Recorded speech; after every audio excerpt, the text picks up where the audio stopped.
All right, we got a doozy, Pia. Gobsmacked, jaw on the floor, dead.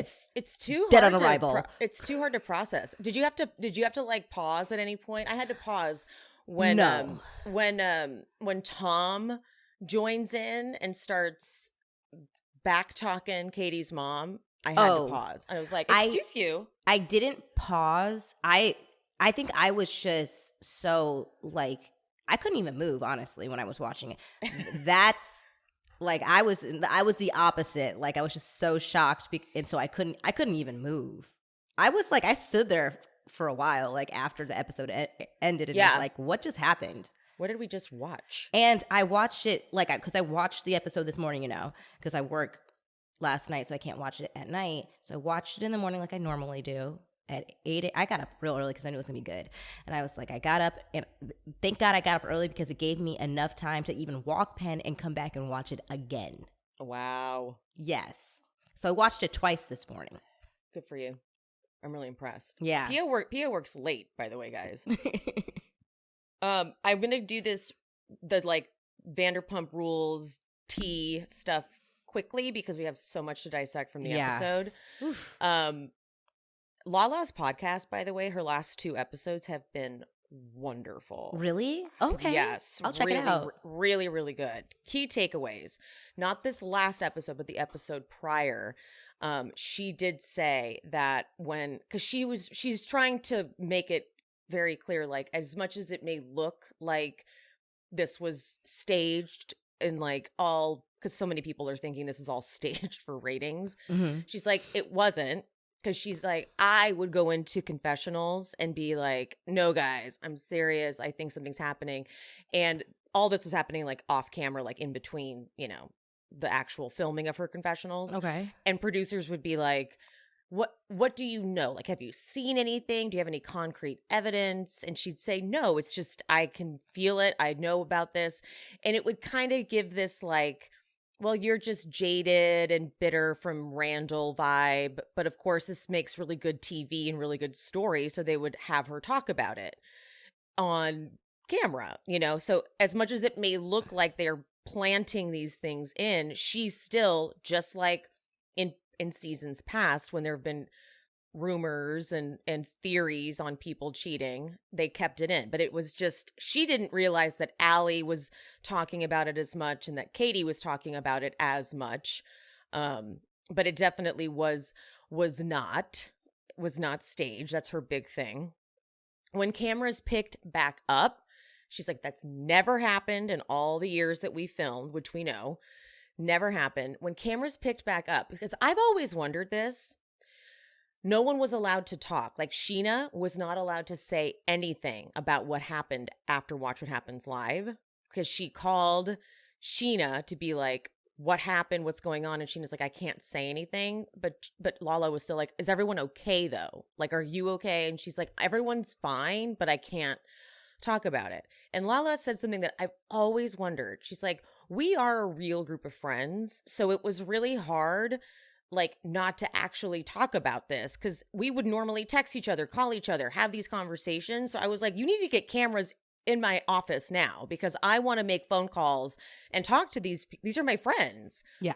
So she called one of the producers, Jeremiah, to be like, is everyone alive? Like, is everyone's health okay? Like, this never happens. And all he said was, everyone's physically fine health-wise. And that's all, because they wanted everyone's raw reactions to be captured on camera. And I've always wondered that because it just always struck me as so bizarre that people would like have a huge fight at a party and then like a week later be like, so I never told you what happened the other night. I'm like, oh really? You didn't call each other before? Too. I always thought that was like made up. Like you already talked about it, but now you're re-talking about it. Like, yes. You know what I mean? Mm-hmm. Like you had a rehearsal. Yeah. and now we're getting to see the final product.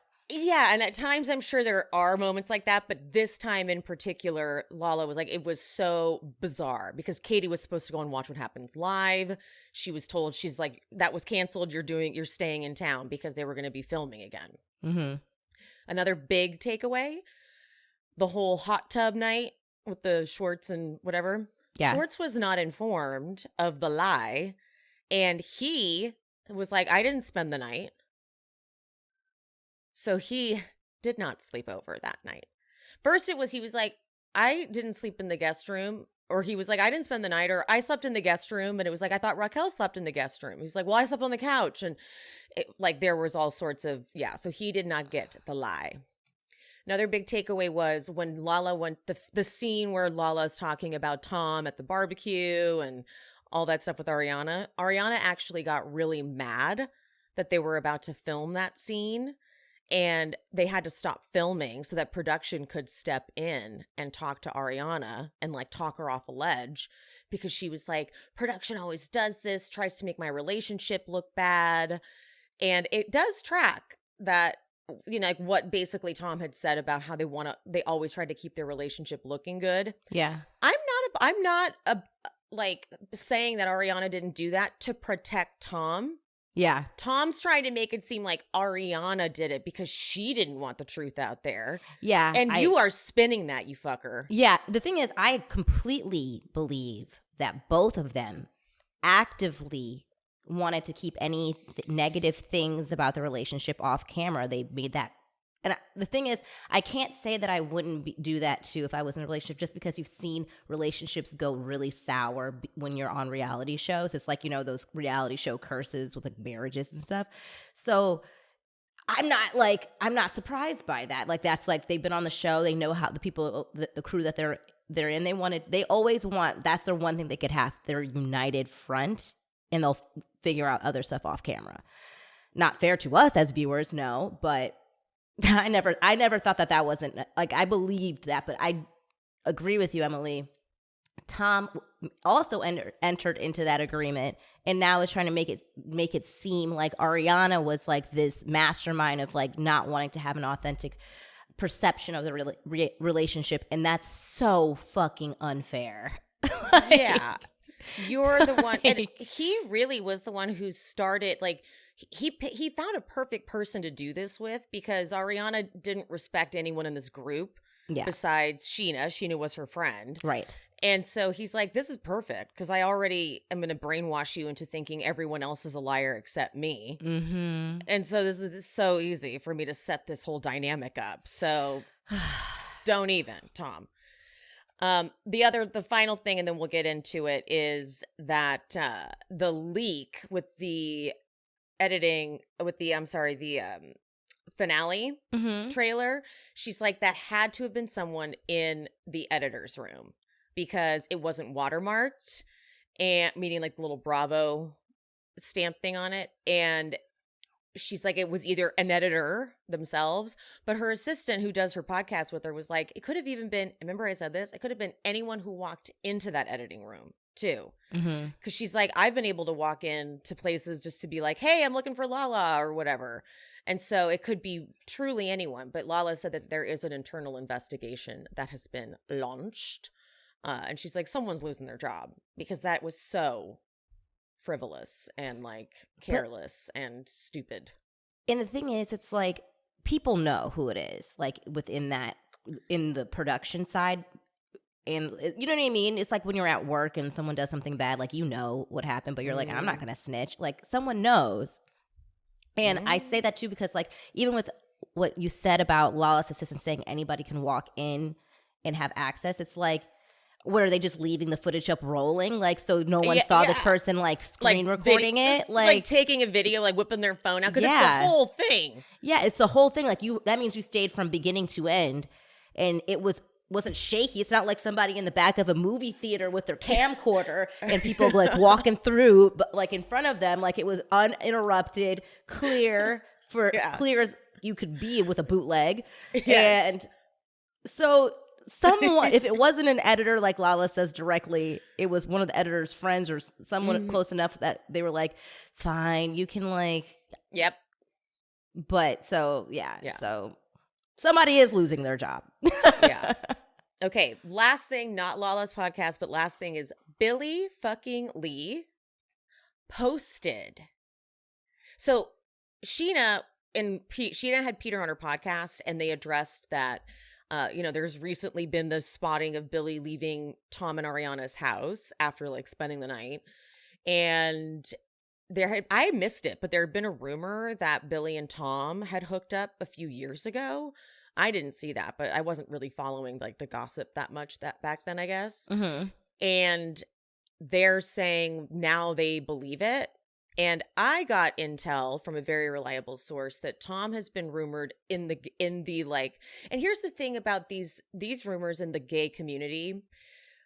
The gay community keeps a secret like nobody's business. And any of my listeners in the gay community know that that is true. They're used to keeping their own secrets, but also no one believes the gay community. When they say like a straight actor has been hooking up with gay men forever, Channing Tatum, no one really believes it, but except the gay community's like, we've been knowing, like it's just like a known thing. Mm-hmm. So Tom has been rumored on the underground gay community scene to have been hooking up with trans women for apparently kind of like openly. It's like an open secret. So I'm now believing this Billy rumor. And so is Sheena and so is Peter. And I don't think for a second Ariana knew, because that would mean that Tom respected Ariana enough to tell her some sort of truth and they had some sort of agreement. I think he doesn't respect Ariana. I feel like honestly the way that Ariana moves, if Tom had the respect, and if this is true, which I'm like, I know your sources are, you don't bring things unless you've verified it. So, but I feel like Ariana, especially her being a bisexual woman, would have been like probably embracing it, and like, or if like, even if they didn't stay together, or maybe they would have stayed together. Like she's so not the like, oh, that's like not gonna like fly with me type of person. I think she would have really like listened to him and like try to figure it out, because she also like during the relationship, like realized things about her own sexuality. So like I think she would have been super open to him and loving. Yeah. But he didn't give her that opportunity. Mm-hmm. And he exactly, like I explored with my source, we were going back and forth, like, do we think she knew? And it was understanding. And as we were saying these theories out loud, I heard us, and I was like, we're acting like he respected Ariana. Yeah. No, he didn't. He didn't fucking tell her anything. He lied to her face, made her stupid dumpling lattes, and acted like he was the best boyfriend ever. But no, he did everything behind her back. And I think that's a part of his MO. He again, I think with Schwartz, with Jax, with Sandoval, it's all about the secrecy. Yeah. That's a part of what makes the experience, thrilling for them. Totally. But okay, back to Billie Lee. She posted to her stories a picture of Tom and Ariana's dog with the caption, "How do I leave her to go to hot yoga?" Excuse me? Billy That's the fucked Thirst up. She's trying so hard to make herself a part of the narrative. Mm-hmm. It's so infuriating, and this is honestly one of the reasons why I personally was never a fan of hers when she was on the show. She always gave me that vibe. She didn't give me an authentic vibe. You know what I mean? And I felt bad because I really gave her a chance, and I was really excited to see some trans representation on the show. Like I was literally Tyra Banks style rooting for Billy, and something about her literally made me feel like opportunistic about, like it wasn't genuine, and it wasn't about the trans community. It was just about her. Like, you know what I mean when I say that. And I try not to speak too much on it because it's not my community, and I don't I try to like really pick my words carefully, but it's about her, and it has nothing to do with the trans community. It's her, and something about her is inauthentic to me, and I feel like she's using this whole thing as an opportunity to get back onto the show. I personally think, I don't think it has nothing to do with, even if she like is having a thing with Sandoval, or if it's like, I think it's the same thing with Raquel. It's all opportunistic. It's all about social climbing. Mm-hmm. And And again, it's like another friend of Ariana crying in her house about this breakup and then going on to do things like this. Like, it's weird. Despicable. Don't post a dog. That's too far. It's and it's especially when Ariana lost her other dog. It's like, keep the dogs Right? out of it. Like, of all the things, oof, way too far. Way too far. Okay, now let's get into the episode. Here at She Speaks Bravo, we believe that Bravo TV is a great form of self-care and therapy. Look at me. I've been using it for over a decade, and I am a complete mess. That's me, by the way. I'm Emily, and I'm your host on this journey. What is this, honey? I love that. If you're not already subscribed, get subscribed and hit that notification bell because I'm releasing new episodes at least 3 times a week. You fool. That's my opinion!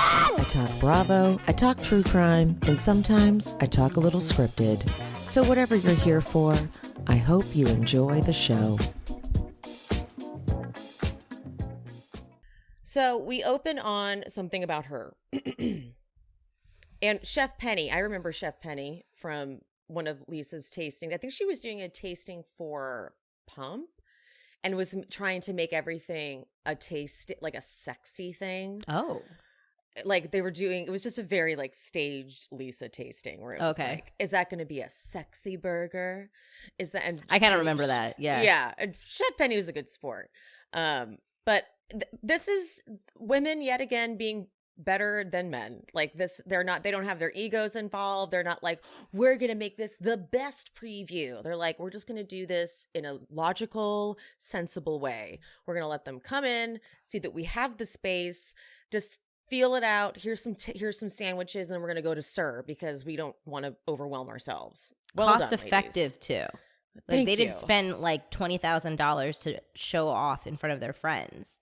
Exactly. They didn't even have to pay for the glassware. This Yes. is economical as motherfucker. Yeah, they're like, here we go. We have the space. That's all we needed you to see. It's real. It's Done. It so shows me that they actually want the shop to be good and successful, and not just because they are Showing off. showing off. Like they actually care about what. Like I could tell that those sandwiches look good. Oh yeah, you can tell.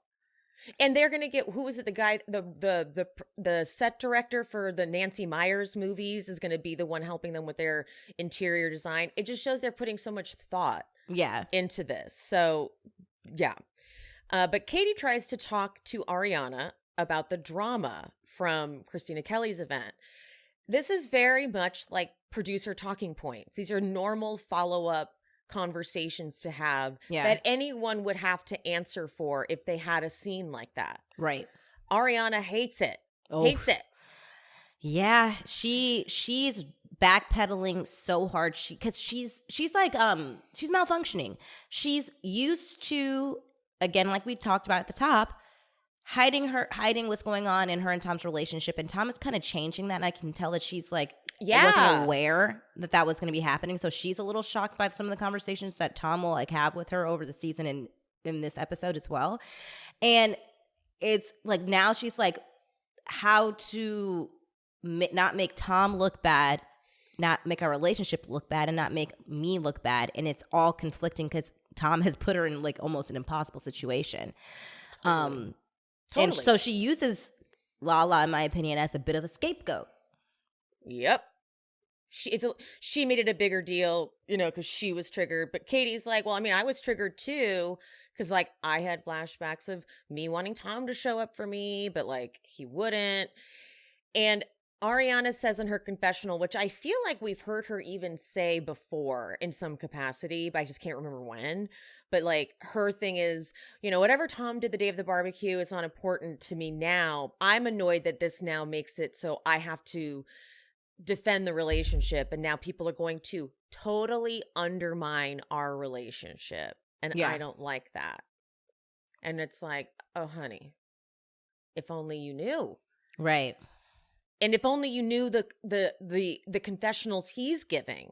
I know. And that's all season. That's what makes me very sad about it all, because she's being betrayed on so many different levels, and it pisses me off. Like, I know we're gonna get into it in more detail later, but it's hard to not like, get into. It's so like, I don't know. It's like I'm getting so confused, but like, I know what you mean. It's like it's so overwhelming you don't know where to start. Yeah, because it's just like he'll talk about like how she doesn't support him constantly, and to me, this is one of the prime examples of how she does, and how she's peddling his fucked up narrative that he wants her to peddle. And I know, and it's like she's like literally defending. I can think of so many examples, and even in the past, of when she's defended him, and he like makes it seem like she's not supportive at all, and all she's doing is literally fighting for dear life to show her friends that their relationship is good, and that Tom is a good person. And he is doing scenes with Schwartz in front of a fucking food truck and in all over the fucking LA, dragging her fucking name through the mud like she is some fucking like miserable, unsexy bitch. Yep. It's disgraceful. It's like betrayal upon betrayal upon betrayal. Yeah. It just makes me so, I don't even know how he thinks that what he's doing is making sense. Like, yeah. And if we hadn't seen it unfold the way we did, like if we didn't get it so clear as day, like, oh, we know for sure that you guys were having an affair, I know I would have seen something was nefarious. Oh, because yeah. we're putting, if they're going to show, the accusations and the curiosity about their Tom and Raquel's relationship. We're going to see whether or not some people are going to be like, Katie's just a hater, or Lala's just bitter and all that shit. We're still going to see them questioning that dynamic. Yeah. The conversation that Raquel is willing to have with Ariana about her sex life with Tom would have been a huge red flag. Yeah. Regardless of whether or not we knew for sure, it would have been like, why the hell are you having this conversation with Ariana? Yeah. Period. But then also just watching how Tom is, for the first time, I guess he's had conversations before in the past, like when he had that very inappropriate conversation about how first he says that Ariana hooks up with Lala. I didn't have that conversation with her before if it was cool. And then he's like, I don't know, if she doesn't want to have kids, it might be a deal breaker.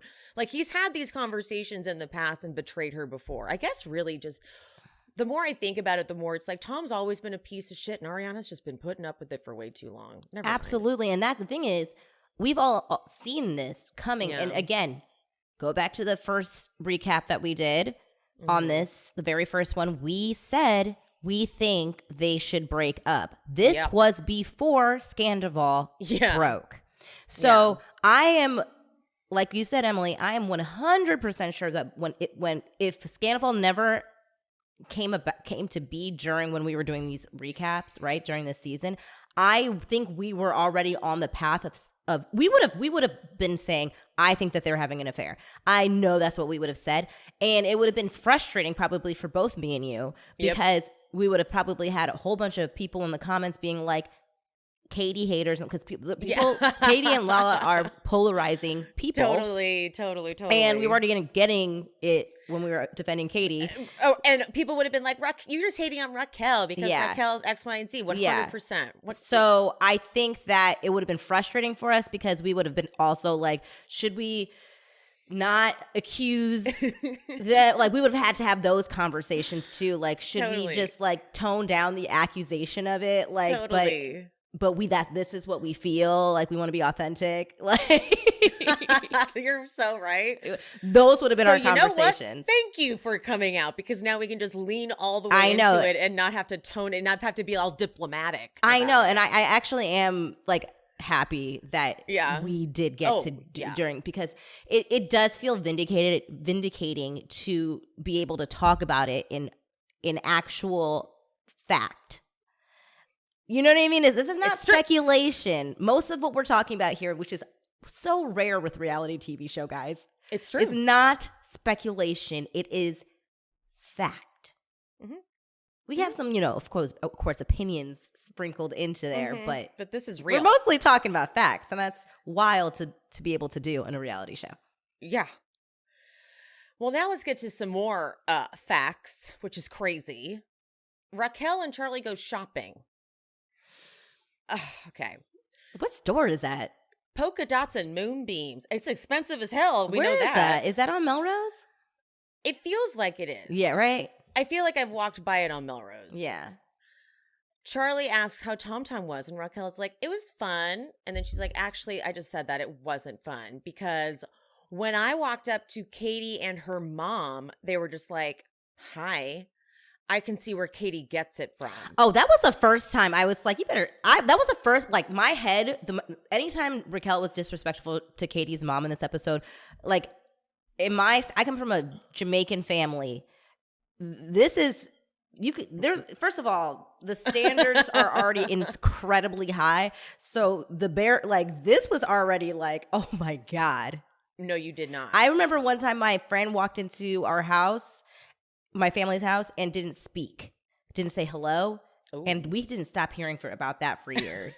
And she was a good family friend too. I remember you and Curtis if all the OGs remember Curtis from the Summer House recap days and the Candy and the Gang recap days. You and Curtis talked about how if you walk into a home and don't say hello to the parents, you'll never hear the end of it. Never. And the thing is, this girl was like a friend for like, not just like a friend I just like brought in for the first time, like a friend for years, and she knew the rules, and she forgot herself in that moment and didn't speak. And it's not like hi, it's a very like go up to everybody and like a warm hello, like not a hi wave, and like no, that's fucking rude in my house. So for me, I was like especially when I have in my group chat with my friends and they have the same type of family too, Black families, we're like, wouldn't hear the end of it. Like, she said, I can see where Katie gets it from. Oh my God. I was like, oh. I was like, she better watch it. I thought that was going to be the only thing, and I just couldn't even believe when we get to the end. I was like, oh God. And like, I have a very difficult relationship with my own mom, but I would still, you don't do that to a mom. You don't do that to anybody's parents. You don't say, I can see where Katie gets it from. Unless, even if that woman stood up and said, don't talk to my daughter, you don't say anything about it. I don't know. Yeah, I really don't understand. I couldn't even believe she'd said, like that does get me to think, like, what is the dynamic at your family's house? Like, you were like, even if I somehow said that about someone's parent, right? And I know this is recorded especially, and my mom can see that back. My mom would light my ass up. I would be so scared of my own mother's reaction to me doing that. Yeah. So, like, yes. Very shocked. Very shocked. I wouldn't say that about Raquel's parents either. No. Like, it's just, you just have respect for people's parents. Yeah. And okay, we're going to keep going. No, this is like, we could probably have a whole podcast on just Raquel's etiquette. Yeah, dude. So they get into the topic of James and Allie and how clearly Allie is not as into James as James is into Allie. And Charlie says, I think he knows that if he fucks this up with her, we're just going to be like, Raquel is like, I need this narrative to be very clear. She goes, oh, he will fuck it up with her. And Charlie goes, really? And Raquel is like, Allie, listen to me. She goes, oh yeah, why do you think I call her my replacement? He just needed to fill that spot. Like, get on the page right now, Charlie. Yeah, like, she was really.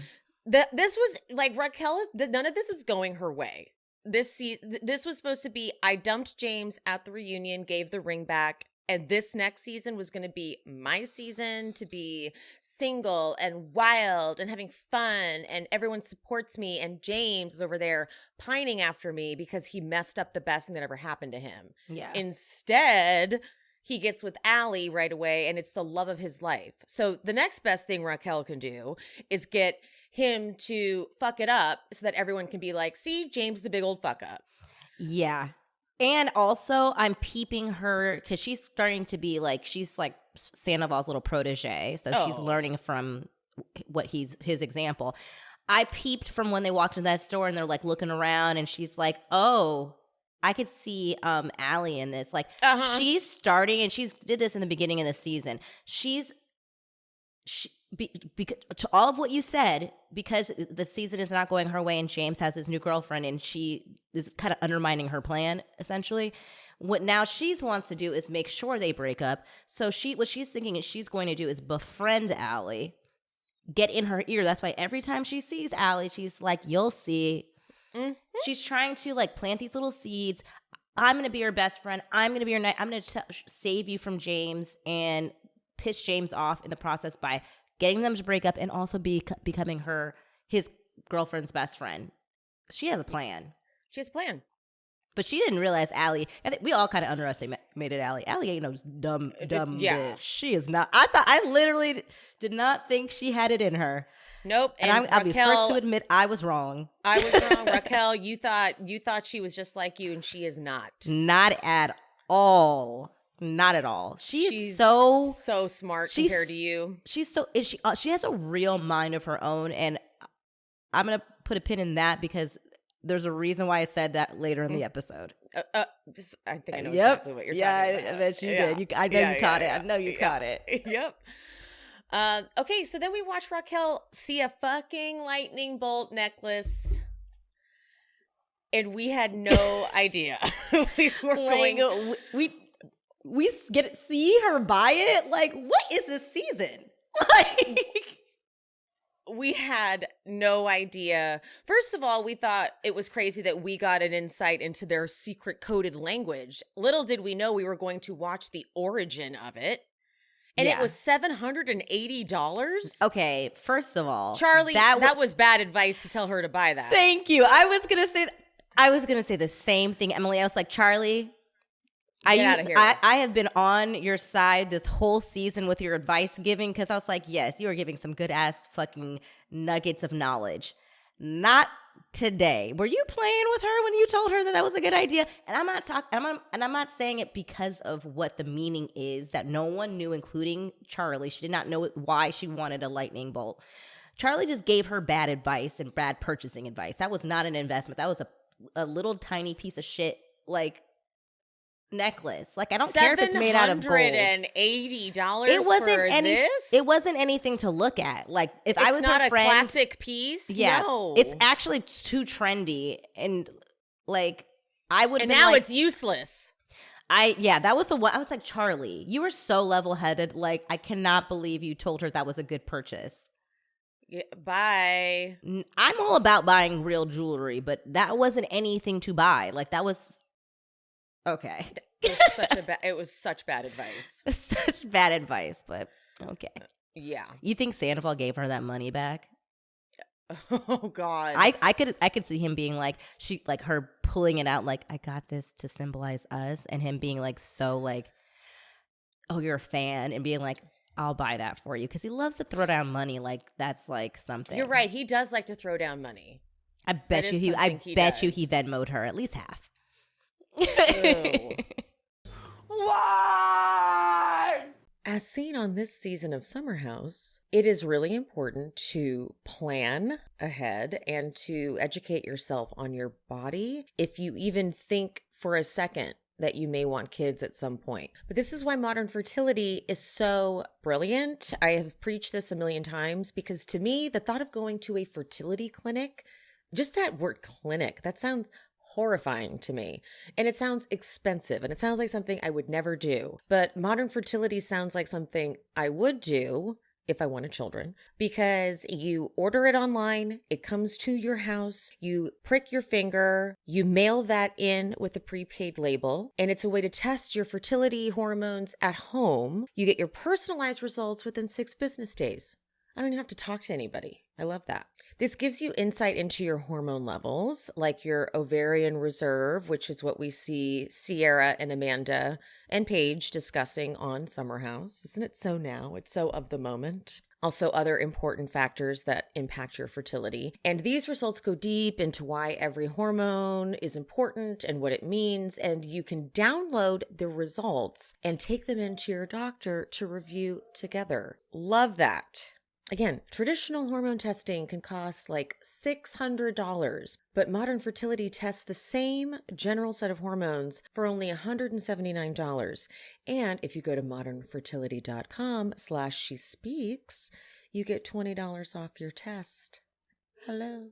Plus, you can get reimbursed through the FSA/HSA. Right now, Modern Fertility is offering our listeners $20 off the test when you go to modernfertility.com/she-speaks. That means the test will only cost you $159, which is a fraction of what it would cost at a fertility clinic. Get $20 off your fertility test when you go to modernfertility.com/she-speaks. modernfertility.com/she-speaks.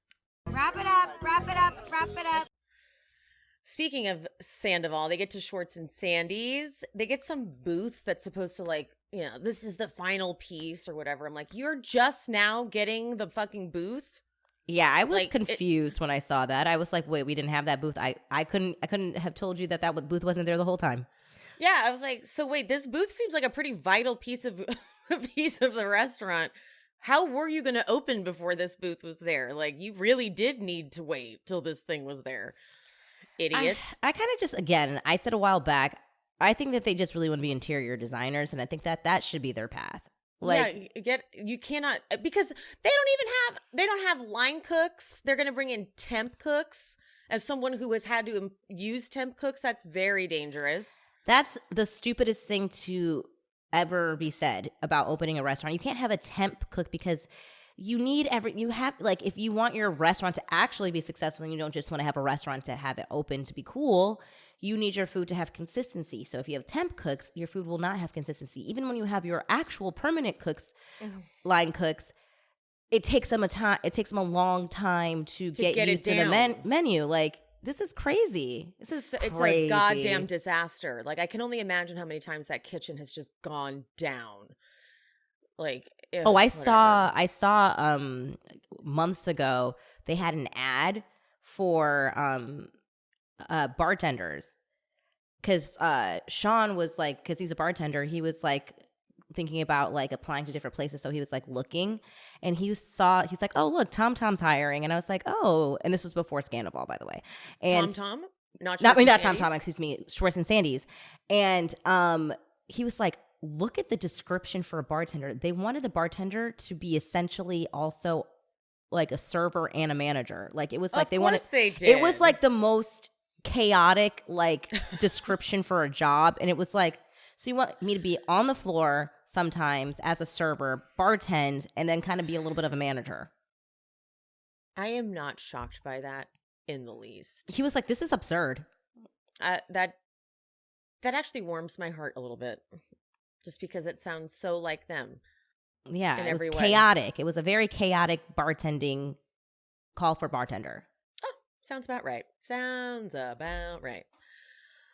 And then Tom decides, okay, this is the scene we're going to film now, so I'm going to start with something nice. I want to go somewhere really cool with Ariana. And that is Schwartz's cue for his line. And then he says, how's it going with you guys? So that Tom can say, I just feel like my very presence annoys her. So then why the fuck would you go somewhere cool with her? What was the point of that opening line? Like, you got to work on your writing skills, guys. You're not very good at writing dialogue. I got to tell you, it's all over the place, just like your restaurant. Yeah, he went a lot of different places in that conversation that made no sense. So it's like, so you do want to work on your relationship and spend time, but now we're talking like, now you're trashing her, and then you don't know where to go because you're not sure exactly what vibe you want to have on camera. You're not sure what look you want to go for. You don't want to be too much of the bad guy, make it too obvious, but you still want to make sure you get the message out there that Ariana doesn't treat you right. Right. So from what I think from what I gathered from the conversation, what he thought he was doing was making it very clear that he was trying to work on the relationship by saying, let's go somewhere. So that way, like, because by the way, end goal is to break up with Ariana in his mind. There's nothing stopping him from that. That is the goal, but he can't just do it because Tom's so narcissistic that he needs to be the victim, or he needs to look he needs to be unscathed when he comes out of this and be able to do what he wants, right? Just like he was able to do with Kristen. Right? Yeah. And it's a little harder this time around because Ariana is likable. Yes. And Schwartz is there just to fill in gaps. Right. And like Schwartz was alley-oop. and Schwartz was doing that too, guys, back when Tom was doing this to Kristen. But it was so much easier to go along with it because of how Kristen was so reactive, you know? Yes. So that's putting it to least. That's so true. So it's just like, he's like, I'm kind of working on my relationship, but I need you guys to remember that Ariana is trash. And I do everything for her. She's inconsiderate. Wait, let's go over what Tom says as examples of things he does for her. I said to Ariana, when's the last time you went to the store and bought paper towels and toilet paper? There's pens in the drawer. There's batteries in the drawer because I do that. You don't go out of your way to do things for me, and it hurts me after a while. I just feel at times she doesn't, and then Schwartz comes in and says, like you? Now, here's the thing. That bullshit you just described are little petty coupley things. Yeah. These are little tiny, like, living with each other things that are simple fixes. It's you going, Ariana, I know this may seem minor to you, but it would mean things to me. It would mean a lot to me if, like, you sometimes got the paper towels and the toilet paper. Yeah. See, these are couple growing pains are typical. Absolutely. Like, I think anybody who watched that scene, who's in a relationship, has ever been in a relationship, knows that is definitely things that you bicker about. There's always somebody that's doing something that the other person is like, well, why am I always loading the dishwasher? Yeah. These are not monumental deal breakers. Ariana, I will not take this slander from you, Tom. Yeah. Ariana shows up for you all the time. Yeah. She asks in return for you to give her one-on-one time, to spend time with her. She shows up to your goddamn shows all the live long day. Yeah. She's applauding you. She's giving you all this praise. You don't do shit for her unless, of course, you're filming and about to do a scene where you make her look bad, which we'll see next. But do not act like just because she doesn't do petty chores that it's and if it does bother you, have a conversation. But you won't, because that means you have to spend time with her in order to have that conversation. And also you won't, because then she would say, okay, I'll do that. And she would do it, and she would follow through. And then you can't get to your end goal, which is always to break up. And you said that essentially on the Howie Mandel show, that you guys were in this therapy for you to break up with her. But she didn't know that. Yes. So it didn't matter if Ariana worked on all the things that Tom wanted her to work on. He was going to break up with her. He made his mind up. There was nothing she could do. So all of this complaining and woe is me is just stupid. It's pointless, and I'm tired of hearing it. And if they really were trying to at least be a little bit more slick about what they were doing, they would have real, authentic conversations. Like Schwartz, instead of saying like she doesn't like you, would be like, have you told her this? Maybe if you tell, like, that would have been like, oh, okay, he really is trying to, like, figure out how to get this relationship to work. No, you're just saying talking points, thinking that we'll be like, oh, she doesn't take out, she doesn't buy like bounty picker upper. I'm gonna like be pissed. Like, I'm not gonna be mad that Ariana doesn't buy your fucking toilet paper to wipe your fucking ass. I'm not. Yeah. And Tom's confessional, he acts like this is some sort of major flex. He goes, I can count on one hand the amount of times that Ariana has said to me, wow, you're right. Like, well, that is probably because you're not right. Yeah. And like, the thing that's is, it's probably like, why. He's just like, he's a gaslighter, and that he Yeah. and that's why, like, because and I think Ariana said this a few episodes back when he tried to have this like when they were talking about freezing eggs. And she was like, we don't have to always agree, Tom. Like, that doesn't mean I don't have respect for you. It's just like we have a difference of opinion. And that's not necessarily like a bad thing. Mm-hmm. And that his problem is he needs to be right. Oh, yeah. And that's why Raquel is perfect, because she is just a follower in every which way. Like, if you, like her parent, someone pointed out something about Raquel and the pageants thing. Okay. Someone said something interesting, and they said that when Sheena said that she would go to all of Raquel's pageant stuff because she knew her parents wouldn't go, they said it actually is sort of telling that her parents were like, we don't need you to keep entering into pageants. We get it. You're not going to be Miss California. Yeah. Okay. Can you get a job? Can you go like pursue something else at this point? Yeah.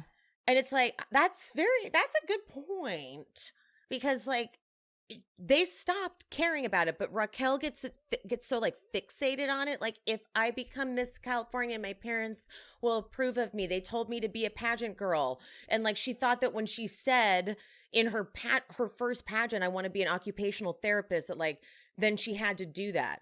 But I'm like, were you pursuing that? I don't think you were, because you didn't even mention that at that reunion when they said, what did you want to, like, you know what I mean? Like, she's not, but she does this like blind follower thing. Now, as I said this in an Instagram post, now she's blindly following this group that that's another thing Lala said in her podcast. She's like, this group, the Sheena, Tom, Ariana included, Sandoval group, they were oddly like blindly believing each other, and whatever anyone said, they co-signed it. She's like, as much as it seems like maybe me and Katie are like this, you know, this team, we disagree. Like, I check her, she checks me. We're still like independent thinkers. Like, that group was like brainwashed. Like, they just believed anything, Ariana included. Like, they were all like pod people. She's like, they're finally thinking individually now and having their own thoughts, but it was weird. No, they're very, I mean, I think that the biggest example is that damn glamping trip that they went on. Like, you could see their dynamics there. I actually think Brock is not like that, and he was having a hard time. He was like, ha ha ha, that was so funny when you guys lied about it. Yeah, like, I don't think that is yeah. He's like, this is weird. You guys, coming from an outsider, this looks really fucking weird. I don't understand.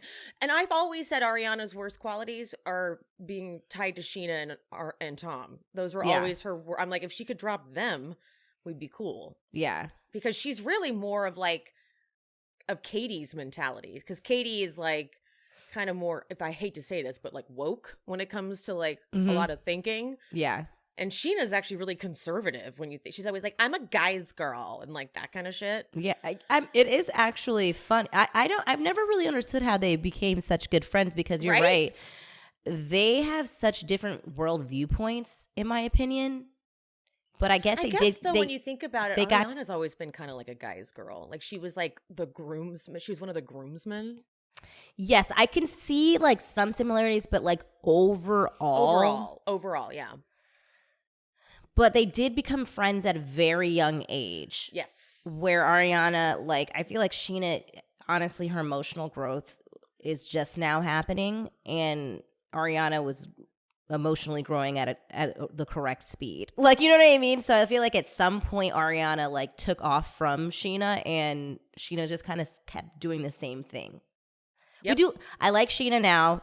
So, and I have love-hate relationship with Sheena, but Sheena, I have to call her out. Like, yeah, that's how she is. She gets really fixated on stuff. She loves petty drama, which is why she was so able to be manipulated by both Raquel and Sandoval during this time, because she loves to like fixate on the goal of like demolishing someone, like Stassi season 3, and she always comes out looking bad.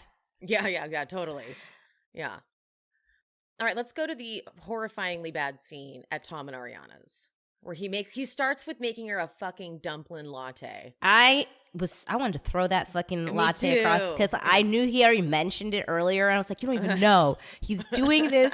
Ariana, he is setting. Don't take that fucking latte. He is setting you up. He already talked about this fucking latte and how you don't like even appreciate it, and he's like, see, I made her a latte. I'm like, shut up in your. he's like, see, I can make sure that they see. He's like, check. Now they got it on camera, and he made sure to give her that goddamn latte when in a conversation that he knew would be used in the show. He's not stupid. Yes. He knew that conversation. This is not prop. a throwaway scene. He's gonna make sure that he's talking about their problem, so they're gonna keep the latte bit in there. Yep, it's a prop. Ugh. All right, so Ariana opens with saying that he's like, it was fun, right, the other night, whatever. And she's like, I told Lala that I wasn't mad at her for bringing up the barbecue. Like, I'm not Tom's spokesperson. He has to answer for himself. Now, this part got confusing to me. She says, looking back, though, you shouldn't have gone to that house because driving up, you should have seen that it looked like a place you couldn't get a lift. So does that mean that he already knew her grandmother had passed? That's what I gathered from that conversation, because I felt until that conversation that she got the call while he was there. But this actually makes more sense because I had other questions before this of like, why didn't you go with Tom to this party? Like, why weren't you there from the beginning? Like, why were you guys wanting to have separate Labor Days? Yeah. And then I was like, I kind of like talked myself into thinking maybe she knew she might be getting a call from her grandmother. Like she knew her grandmother was sick and like her mom may have like given her the heads up, like something, grandma's not doing too well. And that kind of put her in a sour mood.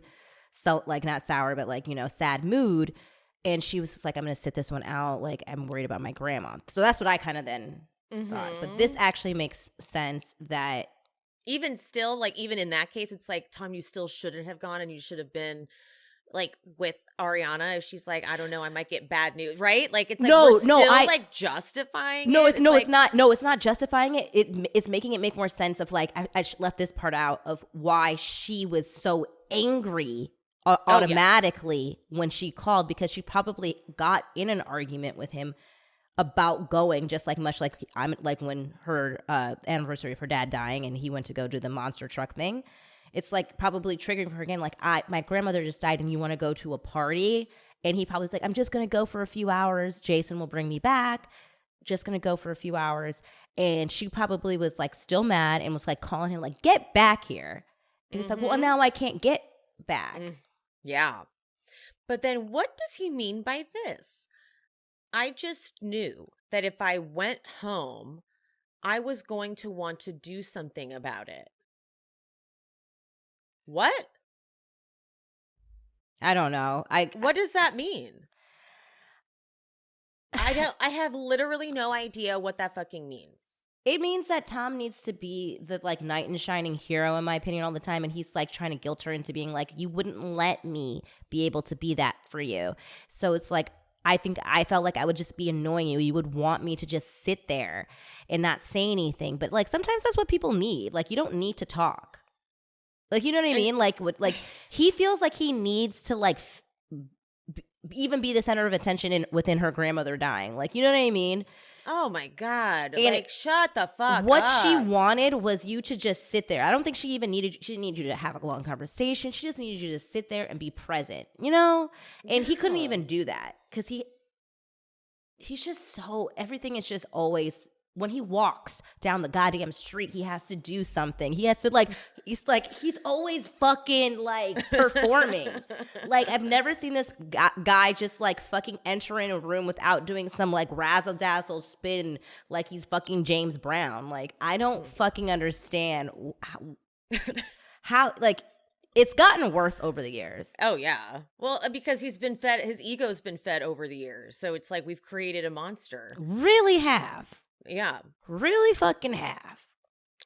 So Ariana says, yeah, that's how you are. She goes, I'm annoyed, not just not at you, but at life. And he uses this segue. He goes, yeah, it's been a lot. It just feels like lately we don't feel as connected. I'm like, You're using the segue of her talking about her grandma dying to segue into this? You piece of shit. And I'm like, are you crying here? Because I can't tell if he's crying. He's like, there's just a lot of things that have been bothering me and stacking up and swept under the rug. And my very presence annoys you. Ariana goes, you're very, that doesn't sound like something I say. Like, just saying. And then he goes, that's another thing. You belittle me in front of people, and that hurts my feelings. Ariana gets right back. She goes, yet you're the person that I constantly want to hang out with more, and I never get to have it just be you. And I've said that for months. This line right here is so telling. She goes, you know, you peacocking on a night out, everybody else gets that, and then I get the leftovers, which really explains her just being so irritated by him being like, like all big, and she's like, Tom, shut up. Like, she's just, she's so irritated by that side of him. I'm irritated by that side of him. It's because it's not genuine. And I think that, and the thing is, Ariana is, I think she just knows that this is some like thing that he needs to do out of insecurity, and it irritates her because she actually does love him for him. And it's like, just be you. Like, all of this that you're doing, all this, like, I'm gonna keep calling it razzle dazzle, is unnecessary. We don't have to do that. And I think she's had, at least in the 10 years that they've been together, have seen who he really is, like when he's not trying to be like the center of attention. And those are the moments that she loves and holds on to. But I think that they're fleeting at this point. And that's what she keeps on trying to say. Like, let's just walk down this, like, around the block. Like, walk down the fucking street, God damn it. Like, we don't have, like, we can just walk, like, make dinner and watch. I love when she's like talked about that documentary. I watched it too. Yes. Yeah. We're on drugs. Yeah. I was like, that sounds like a great evening. But he can't, you know why? Because there's no one around to see him perform. He's the fact that he thinks he can pepper in her trauma from this summer too and weave it in, like, it doesn't factor. Like, he goes, I feel like sometimes, you know, with all the things you've been dealing with, I'm like, yeah, that should be full stop right there. Like, full stop. You can't just throw that in there. Like, her dog of 18 years and her grandma died all within like a month of each other. Yeah. You kind of got to stop now, dude. You can't be like, I just feel like we aren't connected the way we should be, because she's going through really, she already battles depression. You got to stop there, you fucking dick. And then he goes, we didn't even take a fucking picture together at Sheena's wedding. That is not enough of a thing to point out. And also, that's on you. Yeah, that is on you. Like, did you ask, hey, can we take a picture? And she said no. Like, I'm like, I mean, I still wouldn't even think that's a big deal, but that is a question, because you're making it seem like it's on her. So I'm like, I'm interested to know. It's like, did you actually actively try to like create these moments? And also, you fucked Raquel that weekend on the side. Yeah, I'm like, maybe she couldn't find your ass because your guys were gone for 4 hours. So the fact that you have the nerve to be like, we didn't even take a picture at the wedding when you know you fucked Raquel secretly at the wedding, that's insane. That's sick. Fuck you. You don't have a phone? Like, there's like, we saw you guys together at parts of the trip on camera. Could have took a phone out at any moment and took a fucking memory. But you know why? Because you were too busy up Schwartz and Raquel's ass trying to coordinate this fucking cover up. Then also still having the affair there, and we know it happened at least twice within the trip. So, you're like everything that like, and then she's like, the thing is, what Sandoval is like failing at in this conversation is he's bringing up a point of like how he feels about the relationship. She's listening, taking it in and responding like, okay, well, this is how I feel, like what I need from a relationship, like a back and forth, not just a one-sided, like, here's my list of demands, like he's doing to her. And he is undermining what she thinks is quality time. Oh, it was exactly. It was so frustrating. So her ideal of quality time, which is walking around the neighborhood, cooking and watching television together, things like that. That's not quality time. And then she asked, okay, then what is quality time to you? And that's a fair. She's like, okay, then what's your version? He doesn't even know. He's like making it up on the spot. He actually didn't answer. He only answered in his confessional. And okay, by the way, because the dialogue was incredibly important for me to see exactly how he responds to her. Okay. When she says the part where you said we used to cook dinner and put the war on drugs on. Yeah. She says we don't do that. Because he's performing, he goes, then let's do it. I just want to be better. So I'm like, oh, okay, so he's going to be on the same page. But then when she says the quality time is cooking dinner, he's like, that's your definition. I'm like, I thought you just said you wanted to do it. So his only intention proved to me was to show that they're getting nowhere. Yeah. Like the conversation was to show that they can't get anywhere. At one point he says, are you just going to disagree with everything I say? I'm like, oh, because that circles back to what he said in his confessional. But he's disagreeing with everything she's saying. Exactly. So that's what I'm saying. I was like, do you think I'm fucking stupid? Mm-hmm. Like, he must think we're stupid because it's like, yeah, like to respond to her with that's your version of so quality time is like, yeah, you should care about that. Because that's your partner. Yeah, you should, that is her version. So, like, maybe do some of this stuff. It's called compromise. So, like, if you don't always want to do all those things, but that's something that she really enjoys. So, like, maybe, okay, yeah, the response, if you were actually working on your relationship, would be like, oh, so that's your, instead of being judgment, that's your version of quality time. It would be, oh, that's your version of quality time. Okay, I didn't realize that. Let's try doing some of that. Well, also, when he says, so they get to the confessional, and the producer's like, okay, so what's your version? He goes, let's take mushrooms together and watch the sunrise with his chin out all creepy. Let's go skinny dipping in the pool. Let's go hang gliding. I like stimuli, which that was also very telling, right? That was extremely telling that he's looking for some sort of like something like he looked like a crackhead when he was saying that. He looked insane. Like when he said the first thing was mushrooms, I was like, got it. You are an addict. Cool. What? I was like, that's the first thing you think of when you're in your own self, like you're not even really present. Yeah. That's not quality time. That's actually disassociation. Remember how he wanted to do that again with Schwartz too? Like, remember even Schwartz was like, I think I'm cool on mushrooms for a while, dude. And he's like, oh, okay. It's like, stop trying to get everyone to do mushrooms, freak. But when he goes, let's go skinny dipping in the pool, I thought to myself, well, you can do that with Ariana. You have a pool. Yeah. Like, let's go hang gliding. I'm sure she'd go hang gliding with you too. Like, you're not presenting things she'd say no to.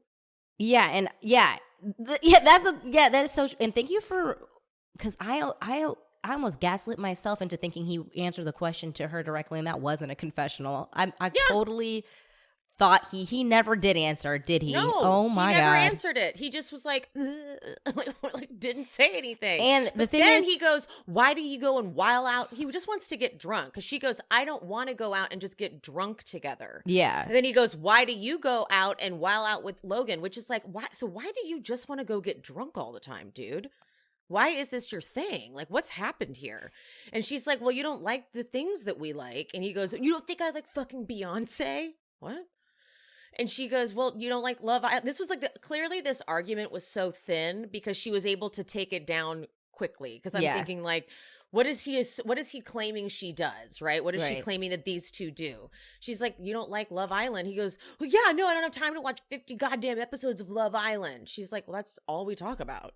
Meaning, like, whatever you're trying to accuse Ariana of doing, like, you're trying to say that she goes out with her friends and just gets wasted. She just shot you down basically saying, we sit and watch Love Island and maybe we go out and get a little drunk sometimes, but it's not like what you're trying to claim that we do. Because then he just sits, sips some water and says, I love you. I want us to be better. And then she busts him and says, I do too. you have just as many guards and walls up as I do. They're just different. I said, well done. Yeah, he is really struggling to get Ariana because he's not working with Kristen Doty. Kristen Doty made it so easy for him, and I'm sorry, girl, Kristen, you did, but but I know you know that now, and you're like, I know if you could do it over again, you would totally do it differently. Yeah. But yes, no, he's not he's having such a difficult time executing his plan, and I can see his frustration.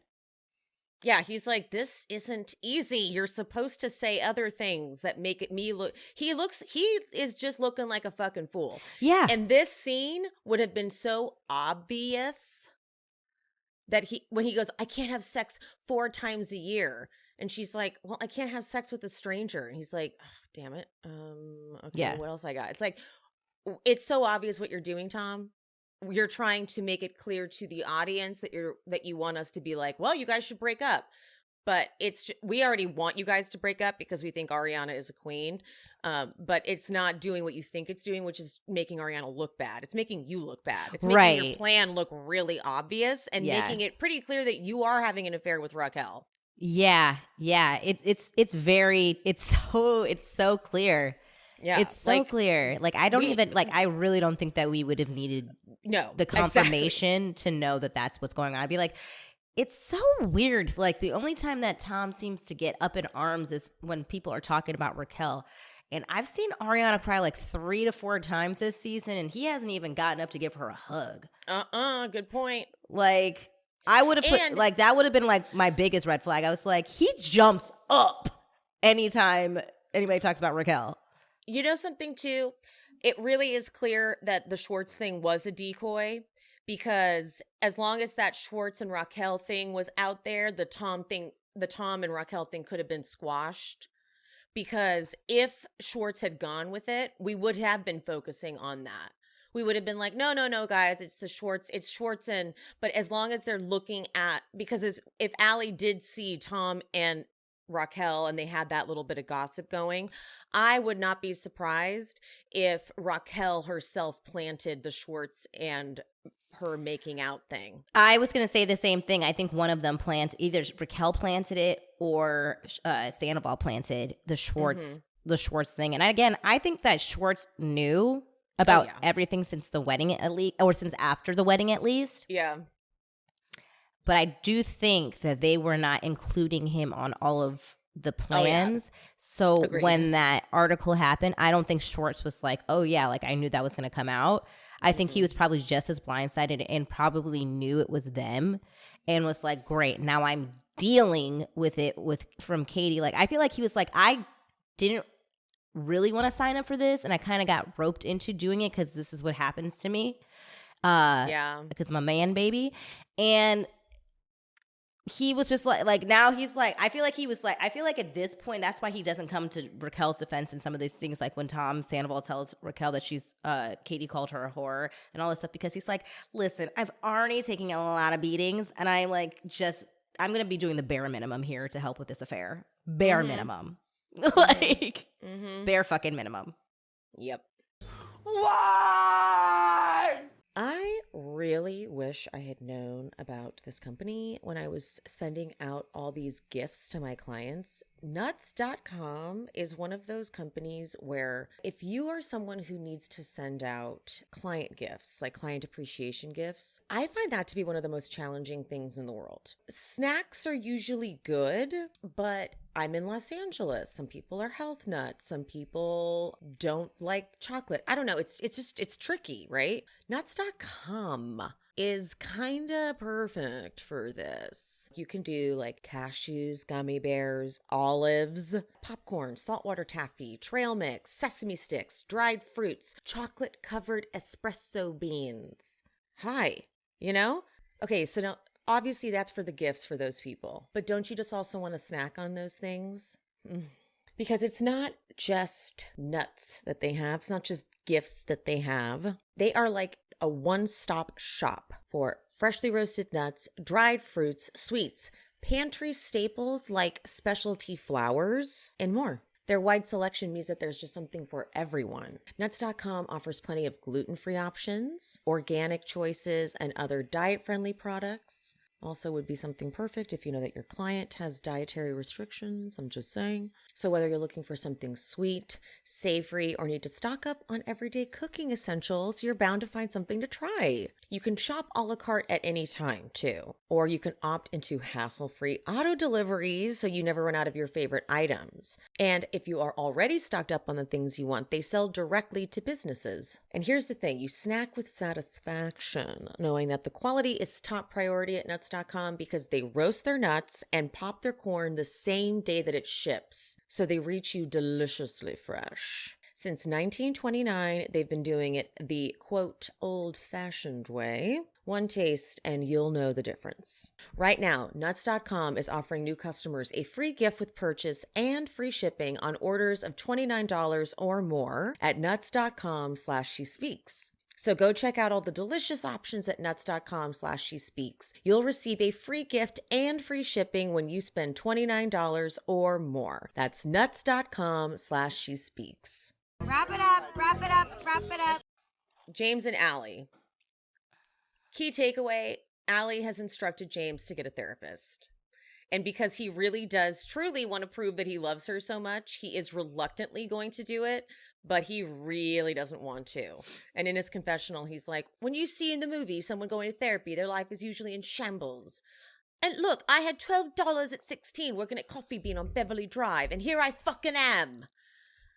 Like, everyone wants to tell me there's such a problem with me. Take a look at your life and then look at my life. He's James fucking Kennedy. I get it. But Allie says to him that therapy is great because you can unpack childhood trauma. And James goes, I don't have childhood trauma. I beg to differ. I know. I was Okay. like, Allie is actually being really good right here because she's like, you do. You have so much. And we watch you be like re-traumatized by your parents currently. Like your parents are horrible. You need to, like, your mom's improved tremendously, but that dad of yours, we need you to unpack it. Yeah. We need you to separate from your scary dad. And he's like, I don't need to talk about the engagement failing. It's everyone around me that keeps telling me I need to talk about it. And fine, I don't need you to talk about it either, but I need you to unpack your childhood trauma. I actually am fine. Like, the only thing that I can agree with it, like, you're mixing other dumb people talking about very surface level stuff with the Raquel and you thing. We don't care about that. But you were like this before Raquel, though. Mm-hmm. Like, you were a mess, and it had nothing to do with Raquel. It had everything to do with your upbringing. Mm-hmm. That's why you drank to oblivion. Mm-hmm. And you do need to unpack that. And Allie, I applaud you for trying to get that man some real actual help. Mm-hmm. And because he needs to prove he loves her so much, yeah, good. Go ahead. Prove it. Prove it by doing that. Yeah. Okay, Tom goes over to Schwartz's place, and they read that blog thing, and Schwartz talks about how Katie texted him, and Schwartz's confessional is actually that he's like, I wouldn't have kissed Raquel if I knew what the blowback would be. Which I'm like, I don't believe anything that comes out of your mouth. I don't think you know what comes out of your mouth. Shut up, Schwartz. Mm-hmm. But then I'm actually surprised that Sandoval asks how it's been with Katie's mom. But then when we see later how it goes down, I'm like, oh, he was gathering intel. It's like, Sandoval, I am convinced Sandoval had pictures of I saw your post of Terry, Katie, and Ariana up and was like, okay, Raquel, we're going to go over this one by one. We hate Terry, and I don't care if she's a mom. Fuck her up. We hate Katie. Here are the reasons why.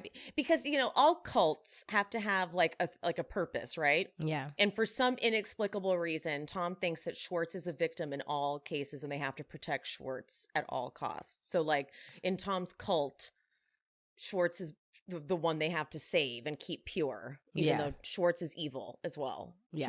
Schwartz this season has taken new depths of terrible for me. Like, he's just as bad as Tom Sandoval, but in different ways. Because he's like innocent bad. Like, he's not like diabolical bad like Sandoval, but he's bad. Yeah.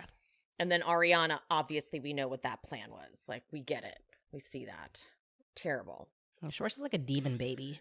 Oh, he is a demon baby. He's a demon baby. That's what I think of, because he's like, it's just like just a just crazy little demon baby flying around causing chaos and havoc. Just like no like real purpose, but just to fuck shit up. And then acting innocent. Yeah, and then you almost like want to touch, like you're like, oh, look at this little cute baby, and then it's like, then the baby opens his mouth with little demon teeth. You're like, ah, like it's crazy. Ugh, awful. Okay, something about her. James and Allie are the first to get there because they have to get there early because they're going to leave to go to the airport. And they get the sandwiches. They love the sandwiches. Lisa comes waltzing in all crazy. But they have this, James and Allie and Lisa have a cute little chat.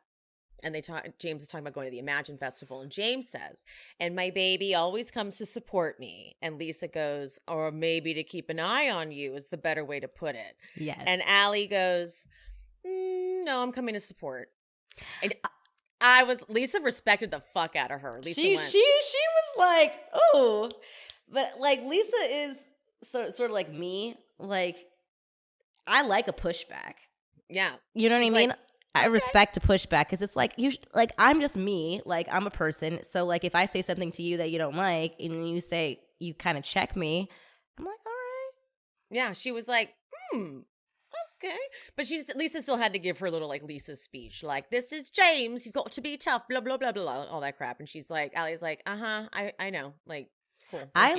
This is the first person that I've ever seen be introduced to Lisa Vanderpump as like from a castmate's like new partner that has not been that was just so confident, not cocky, confident, and just like, no, like you're a person, I'm a person, I respect you, but like you're not gonna also run me over. Like it was perfect. Like, we're it was not playing. We're not doing the like, I'm gonna get your speech about James. Like, I don't know who James is. I'm not trying to work at Sir. Yeah, I'm not exactly. like everybody's partner is always trying to work at Sir. Like totally. I have a job. Like Yeah. I don't need to do that. But it's lovely to meet you. You do mean a lot to James. So like I'm really happy to like have this conversation. I love him. I'm supporting him. We're not playing these like talk about my boyfriend games like that all these other people are willing to play. But thank you. So lovely to meet you. And Allie even says she's like, James will be going to therapy, which is interesting because Lisa doesn't do therapy. The Brits, they don't usually do it. So she was like, oh, this is new. It's like, yeah, this is new wave. Yeah. This is very new territory. And it turns out it's Lisa's birthday. Yeah, I love how she put that in there. She was like, yeah, you know, maybe he'll mature and get me some flowers next time. Like he's like, oh my God. Yeah, I got scared too. I was like, fix it. Everyone fix it. All right, so James and Allie, they leave for the airport. Everyone starts coming in. I don't like that Christina Kelly asked Ariana if Raquel was coming and seemed a little bummed. Or she was like concerned. I don't know. I didn't like her energy. Don't even ask. Don't even ask if Raquel is coming. Yeah. Christina, don't put her name in your mouth. Less camera time. Exactly. Again, like we said last week, like Christina Kelly likes to kind of stir the pot, but then does nothing with it. It's like, usually if you're going to like make that type of like question, then you're going to like be fun with it. Like be like, give me some like, it seems like you're just trying to see like is this scene gonna get used? Like because I think she can gather Raquel is the main focus of this season, so she knows anytime Raquel is in a scene, it's gonna get used. Yeah. Sheena FaceTimes because she has COVID, which is such a bummer. Sheena had to miss the finale. I know. That was such a like, she can't say, hey, I'm really mad I'm missing the finale. It's more like, I'm sorry I'm missing the sandwich shop. No, she's mad. She knows this is going to be the last episode, and she's not in it. Yep. Ariana holds up the phone so Sheena can say congrats to Katie, and Katie's like, thank you. The Toms arrive with flowers. Katie gives the perfectly cold, like, to Schwartz. Schwartz is like, man, I'm jealous. And she's like, okay. Like, I love that he is admitting he's jealous, though. I bet they are. I bet they're fucking jealous. Sandoval would never admit it. Out loud, no. Oh. They did admit it to each other, not to them. Real quick, I meant to say, like, when Ariana it was like that quick scene where Ariana was like going over the logistics of the sandwich shop and she was showing Tom the labels and all that stuff. Did you peep how I got triggered because he was like, "Can I help you with anything?" And normally that would be like a very like common thing that any friend or boyfriend would do, but it made me think of the fucking Cocktail Book. And, yeah, right. And I swear I went to that place and I was like, I was so happy. She was like, "We're good," because like I felt like if she had even said, "Oh, can you," like he would have completely started to try to take over. And I just wanted to notate that. And I was like, I was so triggered when that happened because I was like, this is, oh my God, this is the Cocktail Book all fucking over. I can see him. He can't just let her have something. I can feel him wanting to stake claim in some way to their moment. Sorry, I just had to say that really quick. So true. So this space it's perfectly manageable because it's going to be their first foray into this industry. It's going to be easy for them to get investors because it's not overwhelming. They'll be able to turn a profit pretty easily if they're going to if they can get a beer and wine permit. It'll be easy because that's such a high markup. They can sell their sandwiches. The labor cost is low because they only have to have enough people in the kitchen to make sandwiches and someone to run the counter. Maybe someone else, like maybe 2 people run the counter. But you are dealing with, low costs for their first spot. The idea is, of course, then to open up a second spot and then a third spot. And then you're talking about franchising, baby. And then you've got, then you've got a business. Yeah. So this is just, as Lisa said, if you want something said, ask a man. If you want something done, ask a woman. Yeah. And I remember so many times being in fucking meetings in restaurants. And if it was mainly men, they will talk for 2 hours. And you're like, what are we even doing? Like, we need to actually do stuff. I remember at Soho House. Do you remember Jenna? Mm-hmm. So there was this, Jenna was this awesome, she did it all. And Jenna and I would be in meetings and we would be texting each other in the meeting because we knew what things had to get done while the men were all talking. And they were talking about all the stuff that needed to happen. And we just knew they weren't going to get anything done. By the end of that meeting, Jenna and I had already game planned an entire event that we had to do, like New Year's Eve or something. And we'd get done with the meeting and we would execute everything we had done. And the men, after the meeting, would continue talking over to the side about what else needed to get done. We would run around. Maybe 20 minutes later, the guys would then finish their after meeting chat and would come up to us and be like, "Okay, so we need to do X, Y, and Z." And Jen and I would be like, "We already did it." And they'd be like, "Really?" We're like, "We literally already did it." Because men like to talk about I know shit. exactly Who I'm talking about. Yeah, I already know. I'll ask you offline. Yeah. And it was like, okay, guys, like, because we didn't have time to talk about doing it. We just need to fucking execute. Yeah, Okay? yeah. And we don't need the praise. We just need it done. Yeah. Yeah. And then we'd let them lead the staff meeting because they and need take to all the lead goddamn credit. And they need to leave the staff. Okay, guys, here's the plan. And then sometimes they'd get it wrong, and we'd have to like pull people aside. Like, that's actually not what you're gonna do. You're gonna do this. And just, men are idiots. Okay? Yeah. Straight men. That's what I meant to say. Straight men are idiots. Okay. Then, so we go to serve.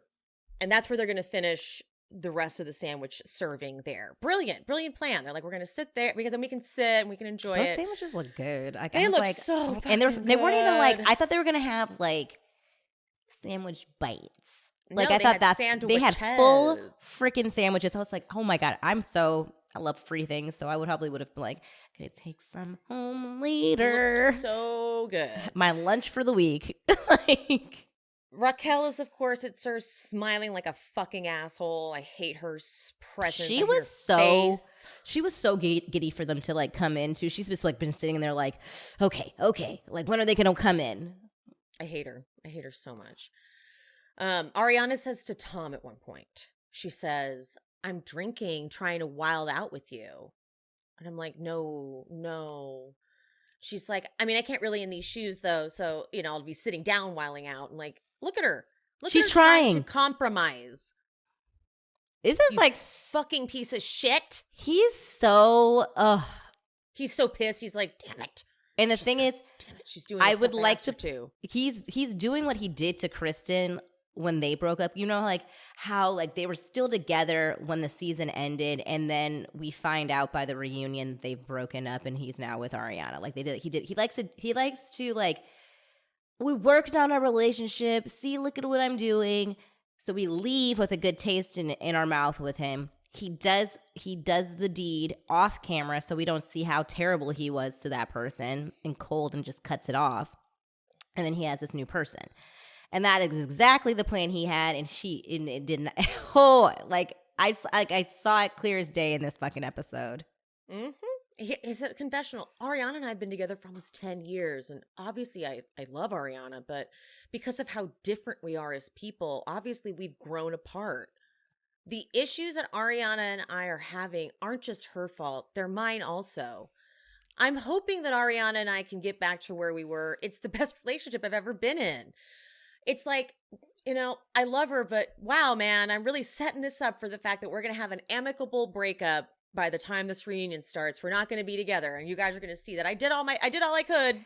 It was so clear. It was like he did this to Kristen, and it was just so much harder to see. He did like because they were so young too. Like when it's like a young relation like that. Like this is different. They're grown. They have a house. Like yeah. Okay. At one point, so Schwartz goes and sits with Terry, and he's like, man, you know, it's hard because I'm not gonna be able to spend Christmases with you. She says, look, you'll always be family, but you blew it.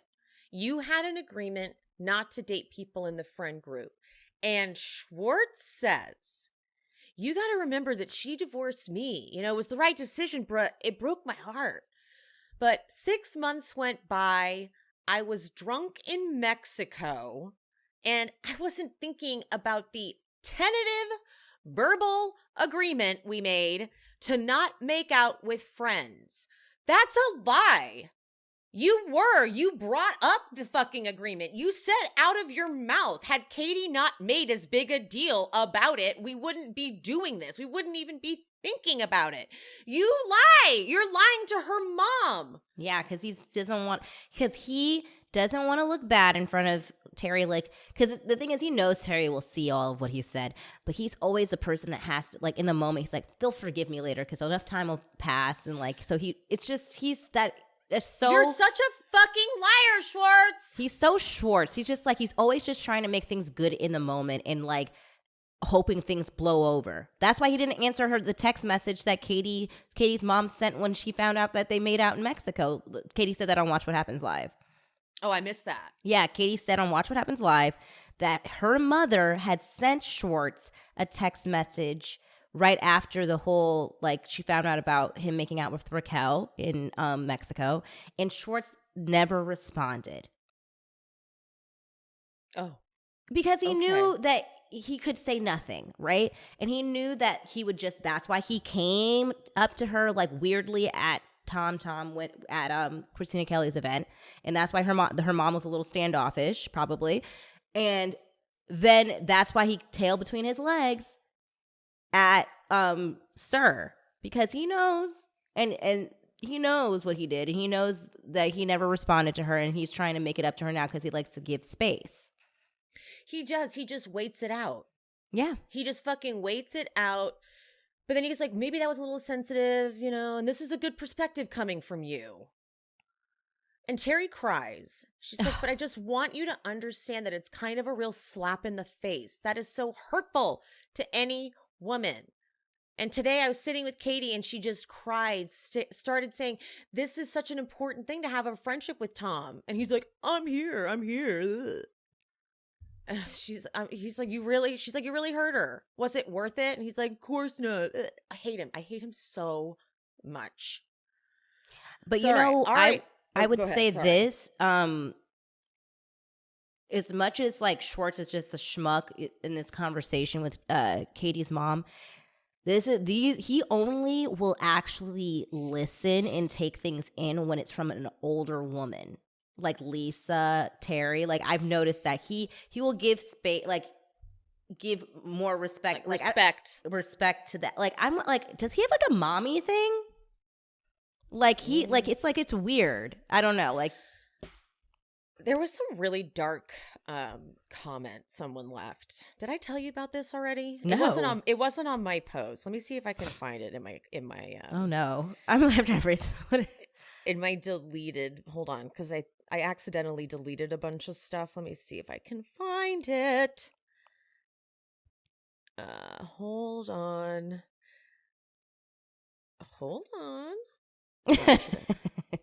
I'm on eggshells. Like I'm or sorry, not eggshells, sorry. pins and needles. That's what I'm saying. I'm on eggshells. I'm on eggshells, everybody. Nope, not this. So I just happened upon this comment. I hope I didn't delete it forever. It was about Schwartz's dad and what? I've just never thought about Schwartz's dad. I feel like I don't know who he is. And how his dad was a bad drunk and abusive to his mom. Really? Yeah. And like it was like, I knew your dad. He was really abusive to your mom. And the people that replied to the comment were like, this is really fucked up for you to leave this like in a public forum. And so then I was like, let me screenshot that. But then I never shared it because I was like, I don't have any way of validating this. Right. I think I deleted it forever because I had to go through and clear up a lot of memory on my phone. Sorry, guys. I mean, but that's the gist of it. It was like your dad was a bad drunk and he was super abusive to your mom. And I watched it. I think his dad was a cop. Whoa. Okay. I'm like, that part I might be making up. Well, that would actually make sense. Remember how upset he got about the police thing with Katie? Oh, yeah. Maybe that's also one of the reasons he was so explosive. Maybe. I mean, obviously this is not verified, so we're just speculating. And it's just a comment someone left. Right. But I mean, some of that that would make sense of how, like, you know, how he gets blacked out, how he can be very verbally abusive to women. Mm-hmm. But also he loves his mom, and I know that. So it could also be why he seems like he's much softer with older women. Yeah. That's why when you said he has a soft spot for moms, I was like, well, maybe that does kind of tie into that person's comment. Yeah. So totally alleged. This is nothing is verified, but that does kind of track. Okay. And also his dad didn't go to his wedding. Oh yeah. That's what I'm saying. Like I actually, like, I'm like, I never think about Schwartz's dad, and I don't know why we've never really gotten any information. Like, and we don't get information necessarily about all the castmates' parents, so that wasn't like a huge like, oh, why don't we talk about Schwartz's dad? But true. Yeah. So there's I didn't really read the whole thing, but that was the gist of it. So there's that. All right, now let's go to this deplorable, awful conversation between Ariana and Raquel. I have to take a deep breath for this one. This one was harsh. Okay. So they go over to the garden bar to chat. And again, Tom had to have put Raquel up to this, right? Yes. 1000% did. Like, Raquel, we've seen her in arguments with people over the years. She doesn't have the wherewithal to be able to handle a conversation, let alone a confrontation. So he said, I think I want you to talk to Ariana and like feel it out. Yeah. Ew. All right, the whole night, everything that Raquel did that night was Sandoval sending her in like a soldier. Okay. So Ariana says, she's like, I just want you to know you were invited, but I am understanding of Katie's feelings. And, but I always reiterate that you are the sweetest person and I fucking love you. But then she says that Katie's like a little confused, you know, when we were at the wine shop, we cried together. I'm like, well, technically, I don't think you remember, but Raquel did not cry. She just stared at Katie when Katie cried. But then you said in Vegas that things changed. And Raquel goes, it changed me because I really shouldn't put so much emphasis on what somebody thinks of me and trying to earn somebody's friendship. Well, you didn't need to. All you needed to do was not kiss Schwartz. That's all you needed to do for Katie. That's literally it. I don't need to be friends with Katie. I don't need to be friends with Lala. I did want to ask you though, how are you in Sandoval? Girl. What? Ariana was so caught off guard. She's like, what the fuck? She's like, yeah, we had a big argument last night because he feels like he's not being heard. Raquel says, I remember when I opened up to you about James and I not having sex and you told me, yeah, sometimes Sandoval and I go through a dry spell.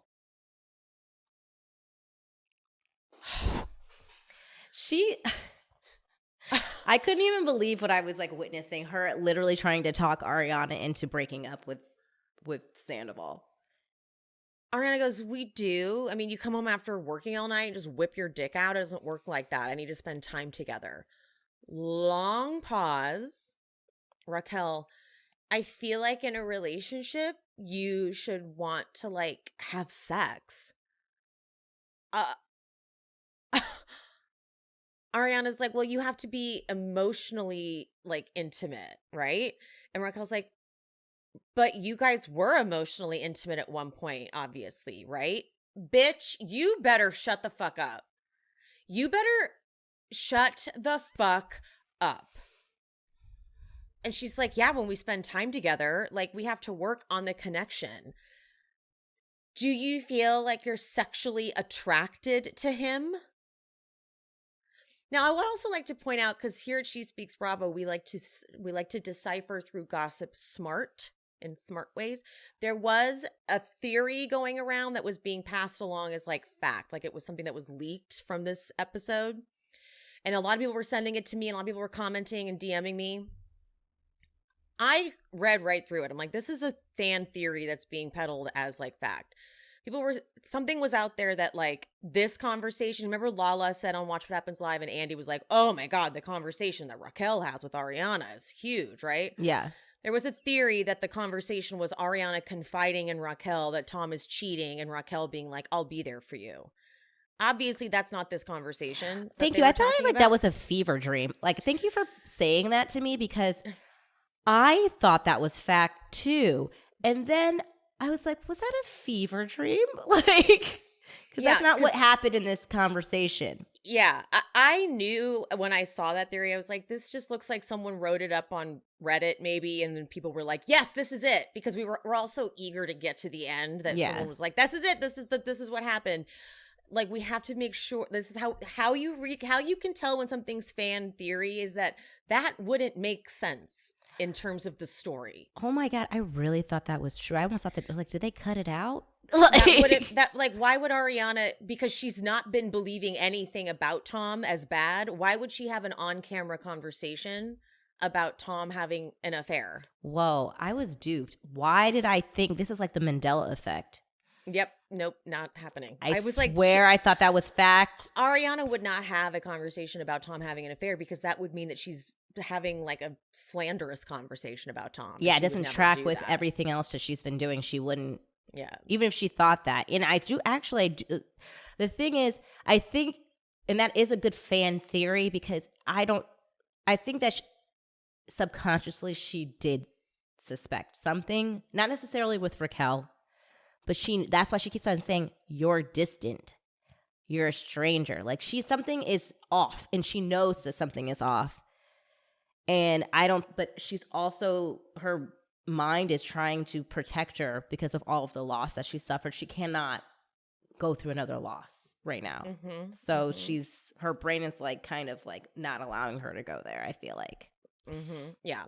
I just knew that would not be an on-camera conversation she would have. It's just so funny. Like, it is so true. Like, there's so much coverage of this that sometimes you do have to be very careful of like what you're repeating because there are people who want to just get in the mix to get in the mix, and then they're like, they run with it. And now we're like we all were like, not necessarily you, but like Sheena punched Raquel. We're like, Sheena punched Raquel. Mm-hmm. Oh, I had someone I won't say exactly where because I was about to give it away, but somewhere that I go to for work, I walked in and they were like, "Oh, so I heard that Sheena punched Raquel." And I was like, no, that has been long since debunked. Like, Yeah. absolutely not. But it's Right. still being peddled as a factual thing that happened. I'm like, Yeah. no. And especially because there are some people that are not watching the season, surprisingly. Like, come on, guys, this is the season to be watching. Like, what are you doing? I was talking to my cousin, and she was like, she watches Bravo, and I was like, and she actually used to at least watch Vanderpump. So I was like, are you watching? And she was like, no, not really. And she's like, but I keep up with the clips. And I'm like, it's not the same because now you're getting really distorted, like interpretation sometimes of what's actually happening. And so you kind of think that you know what's happening, but you really, really don't. You have to watch the season. And I feel like, yeah, like now you're like repeating things that you think is happening, but you haven't watched to like know. I was like, no, like you were missing the nuances that are happening with it. Like it's so important, these little details. Totally. The episodes are crazy. They're crazy to watch. So she asked if, are you sexually attracted to him?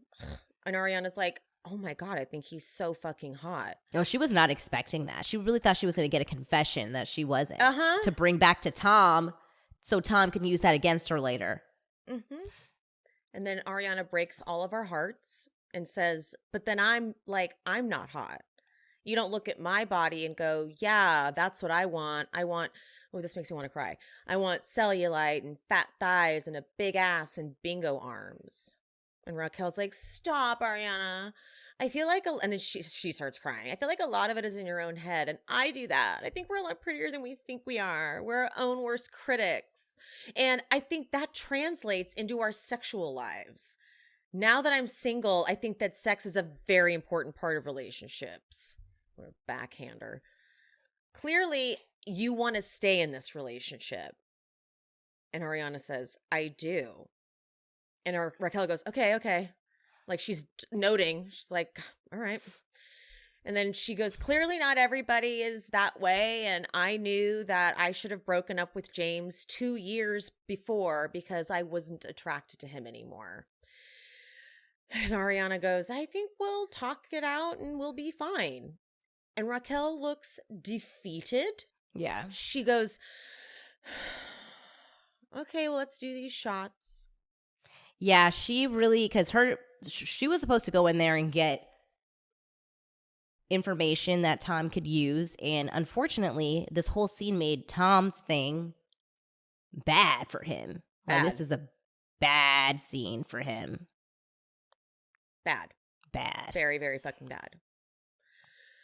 Then Raquel's like, all right, that scene is done. All right, now it's Katie's turn. Let me go terrorize Katie a little bit. So she sits down and she goes, Katie, I just wanted to say congrats on your sandwich shop. The sandwiches are delicious. And Katie says, thank you. Raquel says, I know you heard about Schwartz and I making out on the bayou yesterday, which you proceeded to rage text Schwartz about. So she's peddling it as if it happened. Yeah. She said that you heard about us making out. I'm like, okay, so this proved that like that she's hoping it does get handled like it did happen. Yeah. Right? Yeah. That's what I got from it. And then Katie's like, first of all, I didn't even want Katie to reply when she said that you rage text him. I wanted Katie to be like, that's none of your fucking business. Yeah. But it's probably too difficult in the moment because you're caught off guard. Yeah. So Katie goes, I didn't rage text him. Raquel says, you filed for a divorce. If Schwartz and I made out, it's like none of your business. Katie goes, why are you talking to me about this? What the fuck are you doing right now? I know. Oh, God. Oh, God. God, like, what? Like, what are you doing? I feel like her conversation with Ariana didn't go the way she wanted, and she wanted to take it out on Katie. And she's also like, okay, so Raquel's confessional, Katie has never been my friend, and Schwartz has told me how these rage texts from Katie bother him, but he doesn't have the balls to say anything about it. In this situation, I would appreciate if someone would stand up for me on my behalf. Once again, she is a robot following her leader. Like, this is crazy shit, dude. I've never seen anything like this in real life. It's just so inappropriate, what she's doing. And the thing is, it's Tom Sandoval putting her up to it. It is. Sandoval is 100% pulling the strings. Like, because his main objective is to make Katie look bad and Schwartz feel like the victim. Exactly. This is what he did at the beach thing. Yes. Absolutely. She goes, all I know is, and Katie cuts her off and goes, all I know is we were together for 12 years, so you can't even comprehend. And Raquel goes, Raquel looks like she's a little scared though. She's kind of whispering. She's like, I think that you should not be texting him these things. And Katie's just interrupting, like, why? Raquel's like, you shouldn't be telling him who he should and shouldn't be hanging out with. She is timid. She's like, this is a little bit more than I anticipated. She's like, you've been living your life like you have a fucking boyfriend. That is Tom Sandoval. Like, I can hear Tom saying, like, she has a fucking boyfriend, dude. She's a fucking boyfriend. Like, I can hear it. I can hear it. Katie goes, I don't have a fucking boyfriend. This is about respect. Raquel gets loud all of a sudden. She goes, I also don't appreciate the fact that you're trying to threaten to take the dogs from him completely. When she mentioned those damn dogs, I nearly just almost flew down the block to let her know. I don't appreciate. Who asked you to appreciate anything? We can argue we can argue like if Raquel had any right to talk about Katie being upset about her and Schwartz allegedly making out. Yes. But what we can't argue about, what we won't be arguing about, is Katie and Schwartz's motherfucking dogs that she has no parts of. Okay? That's what we won't be arguing about. That's when I would have got up. That's when I would have got the fuck up. That she went so far over the line for me when she started talking about the dogs. I was like, I don't give a fuck about Schwartz. Now you're talking about my dog and what first of all, you don't know our custody agreement. You don't know shit. And you won't know shit because it's none of your business.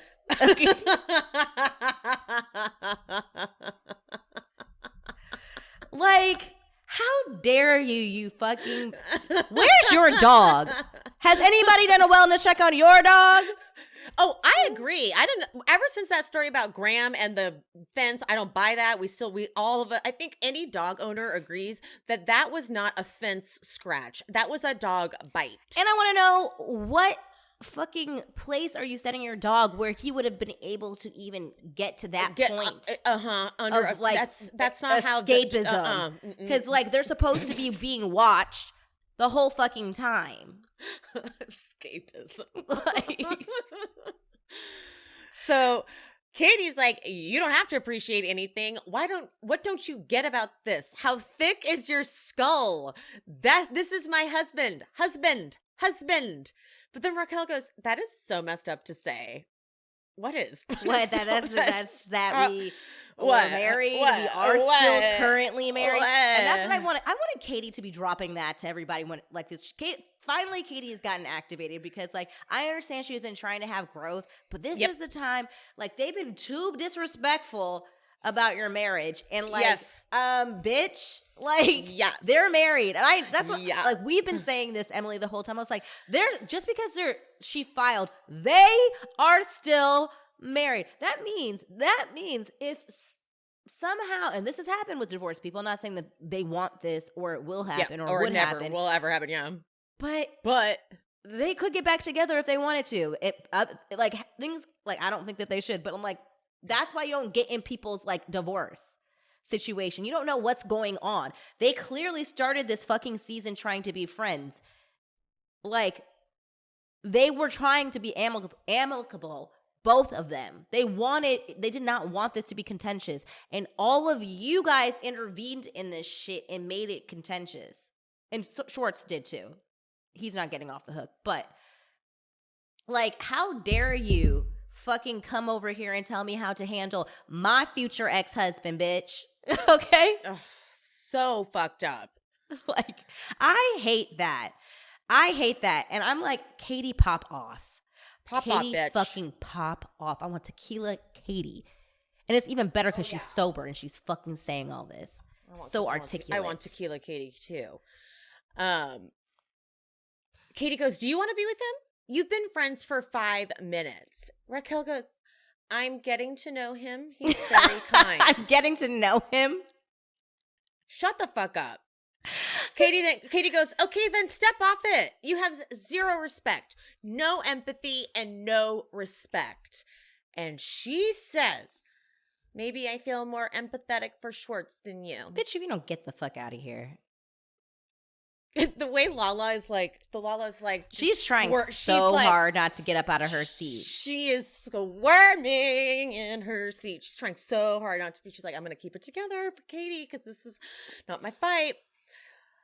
And Katie goes, well, that's fucking clear, Raquel. Like, no one is, I'm like, no one is accusing you of having empathy for me. I'm wondering.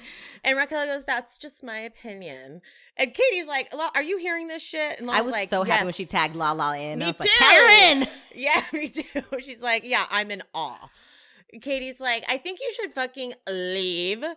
And for some weird ass reason, Raquel goes, look, all I know is I had a fucking bomb-ass glamping trip with my best, closest friends, and it was a vibe, and I had the best time. I'm like, no one asked. No one asked. And then Katie goes, and Tom is not one of them. And Raquel goes, no, but he is a new addition into my life. What? What? I hate it.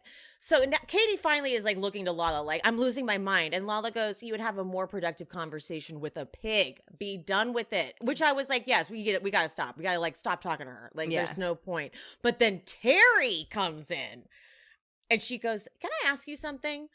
And Raquel is real rude and goes, what, Terry? Emily, when this bitch responded, I'm sorry, I gotta stop with the bitches, but sorry, like I'm so sorry, guys, but I just couldn't even imagine speaking to anyone's parent like that. It was so unbelievably disrespectful. To Terry respectfully saying, hey, Raquel, and her fixing her mouth to say, what, Terry? What, Terry? What, Terry? What, Terry? What, Terry? With some attitude on it? Okay. No. Mm-mm. And she says, Terry says, when we had dinner, did my conversation to you mean anything? Raquel rolls her eyes and says, oh my God. Emily, the disrespect that is happening at this table is just unforgivable, honestly. Unforgivable. And both Lala and like Lala's like, where the fuck were you raised? Because you don't fuck with a mom, with Lala and a mom. And Katie's like, do not talk to my mom like that. Okay, like you little, and she goes, you're a little fucking cunt. I was what you are. The best use of that best word. Use of cunt. Yep, go ahead, use it. Use it. Okay, so just to let you guys know, like, I'm sorry if I'm gonna pop off. If you talk to a mom like that, yes, you get to pop off. I'm gonna pop off. Like, this is unacceptable behavior, and if I hear anybody in the comments saying otherwise, I'm gonna pop off. If anyone is about to defend Raquel anymore, we're done. We're done. Like, it's unacceptable, guys, and you have to know that. You have to. It's the way that she spoke to Katie's mom, I don't care.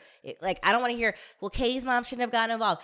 It doesn't matter of that. You know what you don't do? You don't talk to someone's mother like that ever. For no reason.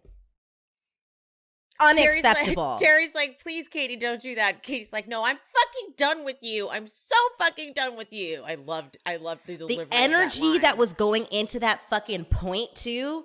Like, that was like some strong ass energy Katie was putting in that point. That was like, you really need to get up right now. Like, that's like, Katie had such restraint, such restraint in that moment because I don't think I would have. Talking to my mom like that? Mm-hmm.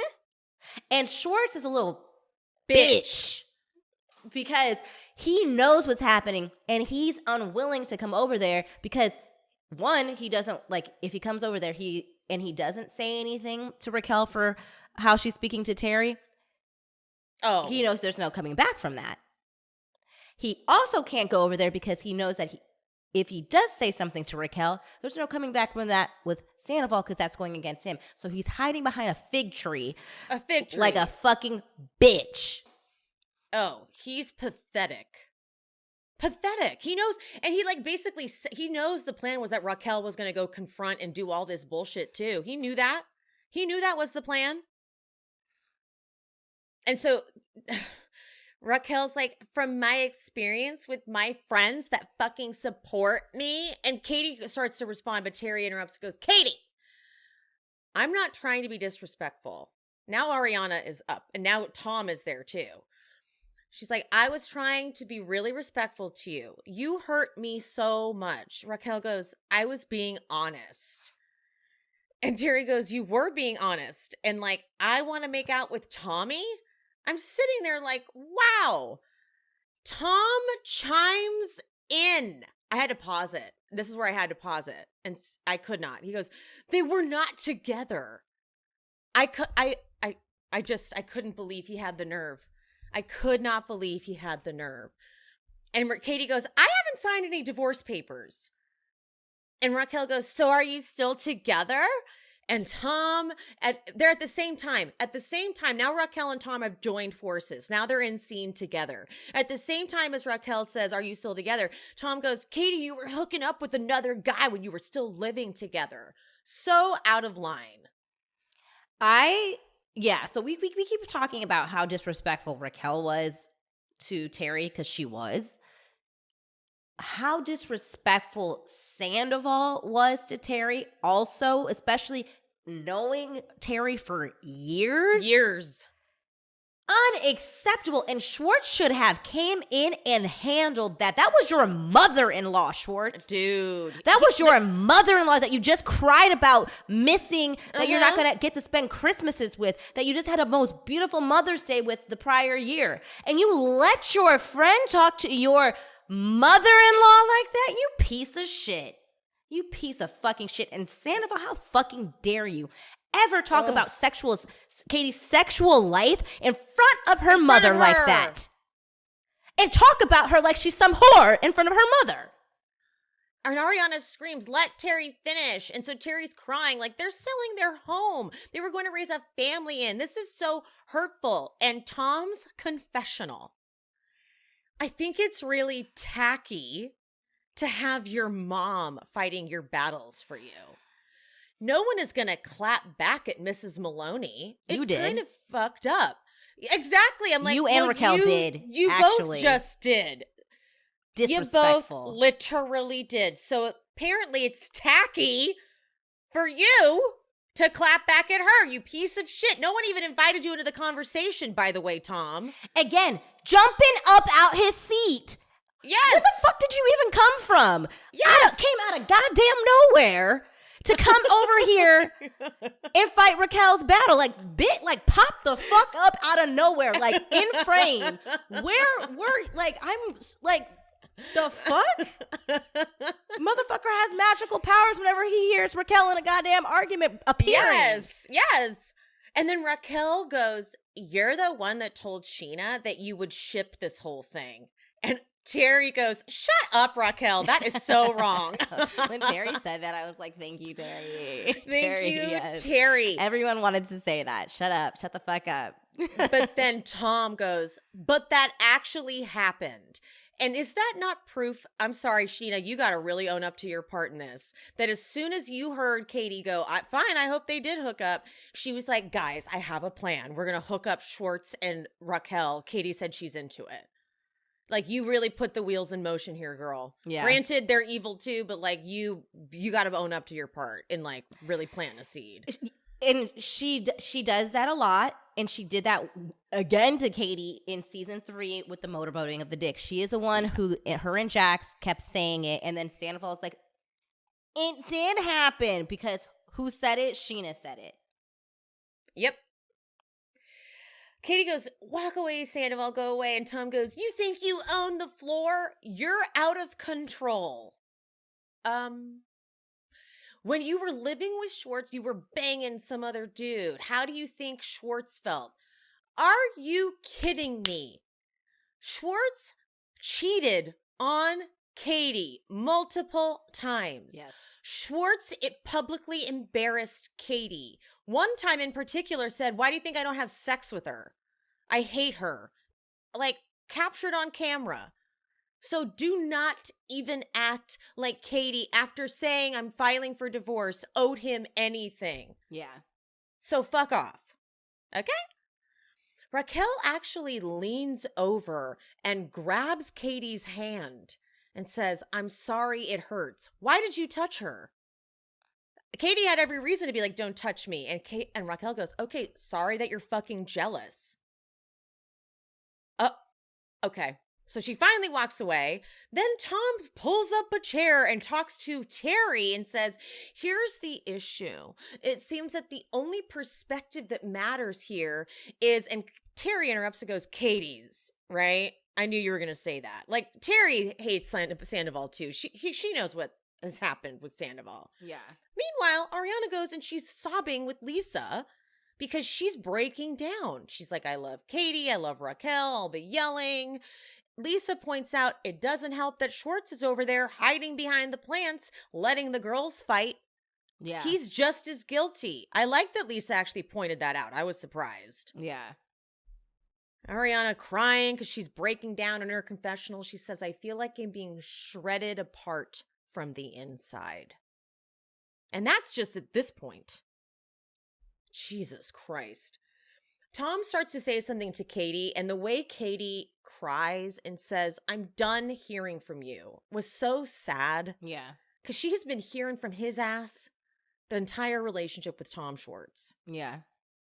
And of course he says, for 1 second, for you to take any accountability for doing anything wrong ever. And Katie goes, stop talking about accountability. Like, stop. Like, you always talk about it. So Lala comes to her rescue, gets Katie out of there. And Christina goes, stop focusing on Katie and go take care of your girlfriend who is crying right now. And he did not like that. He didn't get up. First of all, he didn't get up. And it just further one fucking good contribution Christina Kelly made to this whole fucking season that she's been on was that line, because it completely points out that his girlfriend is literally hysterically crying in the corner. He didn't even notice, but he noticed Raquel. Somebody always is having to point out that Ariana is upset, and then he doesn't do anything about it. Mm-hmm. Mm-hmm. Mm-hmm. We would have 100% knew that this was. Yes. Yeah. I think we would have. I think that we would have been like a Lala and a Katie, where it's like, that looks suspicious. I do too. We're not blind. Okay, so Katie and Lala are walking out. Katie says to Schwartz, I'm done with you too. And he's like, what did I do? Ugh. Like, always thinking he can be innocent. Always, yeah. Right? And Lala points out that Raquel was standing there laughing. So Katie's like, oh, was she? Oh, yeah. Yeah.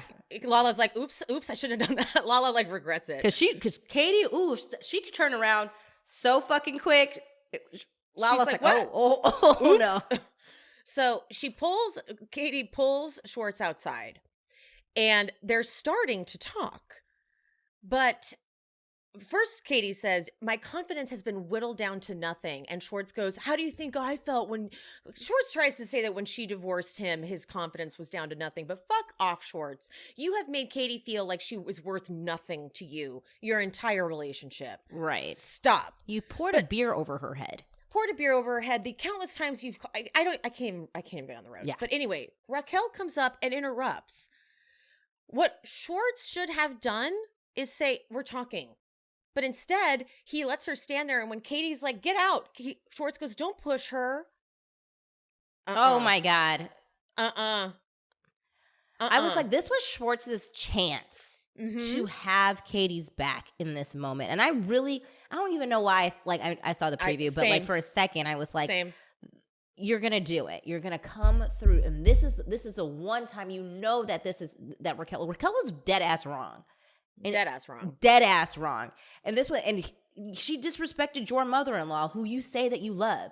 Like this would have been the time, like you would like. I thought you might have been like, oh, that was too far for me. Yep. Nope. And so Katie pushes her, and Raquel goes, "You don't want me to touch you? I don't want you to touch me." I'm like, you were waiting to say that. So Katie goes, "We're in the middle of a conversation. Go away. What do you want?" Raquel's like, "I am an empathetic person." She's like holding on to that. Yeah. Katie goes, "No, you're not. You're actually not. You displayed zero empathy." Katie was actually really funny in this moment because Raquel's like, "You are hurt by the fact that Schwartz made out with somebody." And Katie's like, "No, she's like, what's happening? Like, this is, like, can't even believe I'm having this conversation."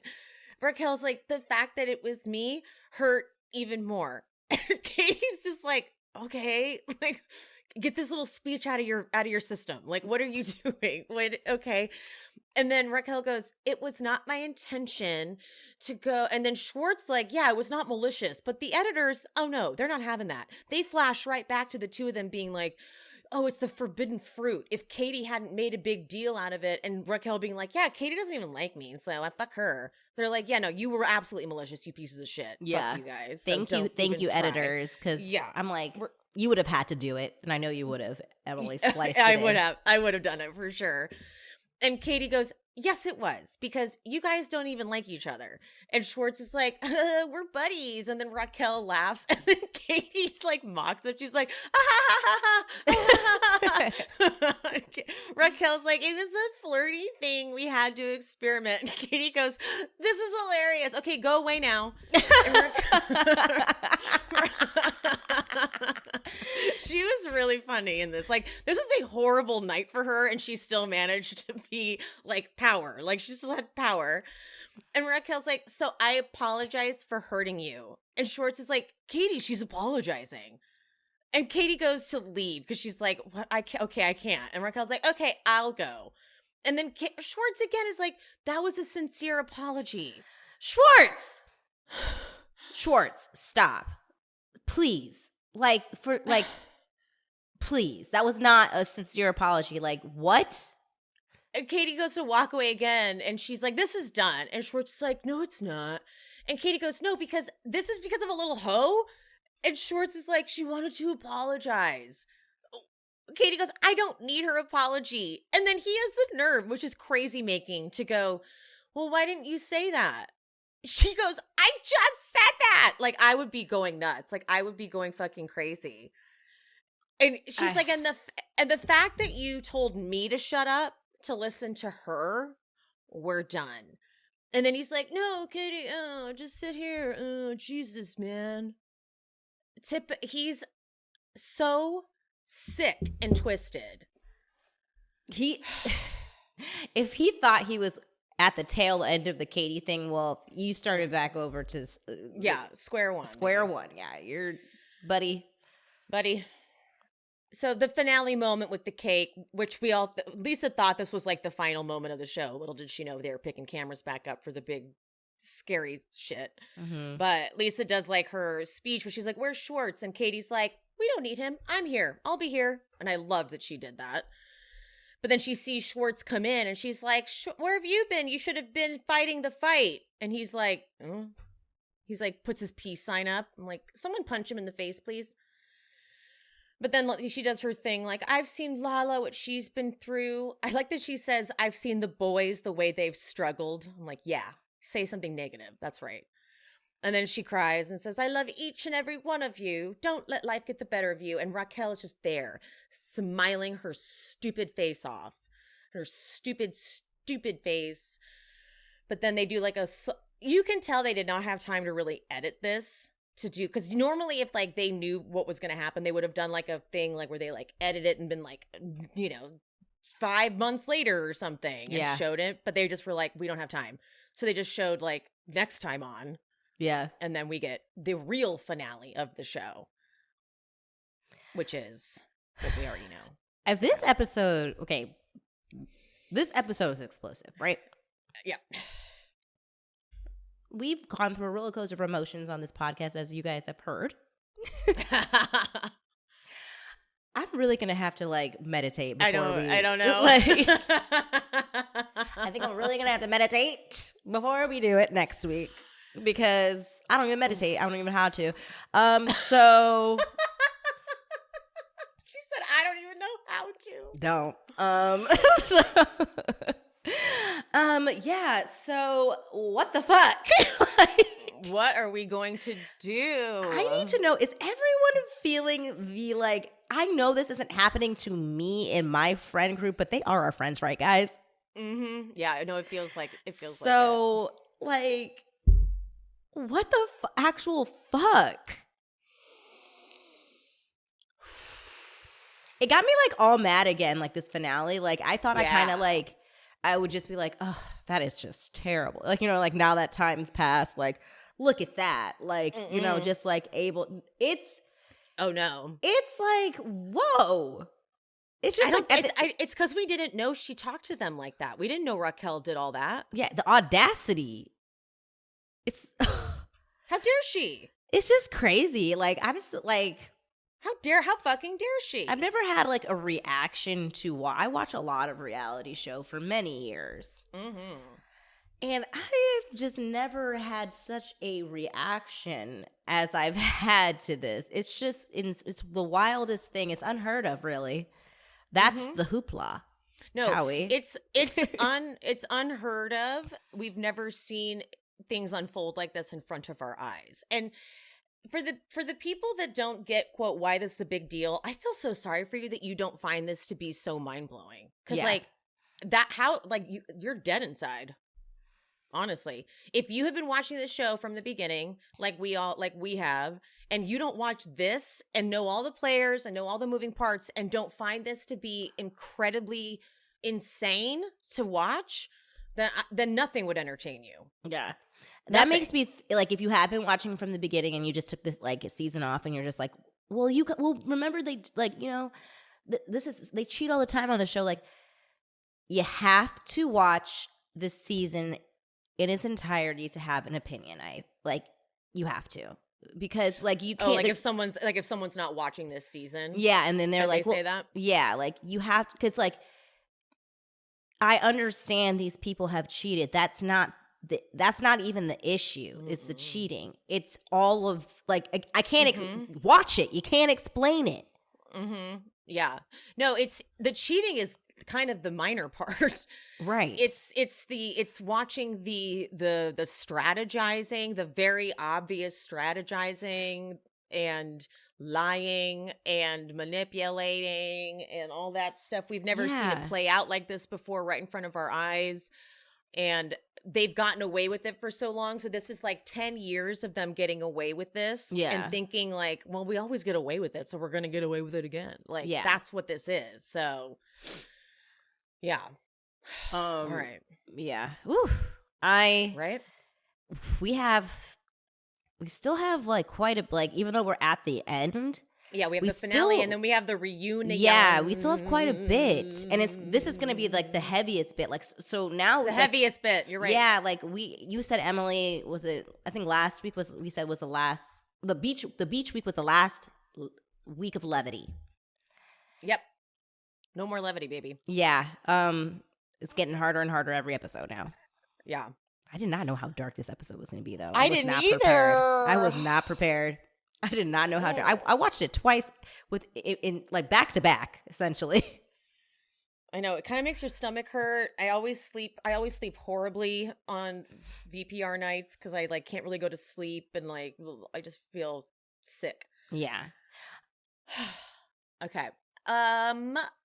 If you've already, this is going to be repetitive if you already watched my Atlanta recap and my Jersey House recap, but a little update for everybody. I am in the process of moving, and there's just some other stuff going on.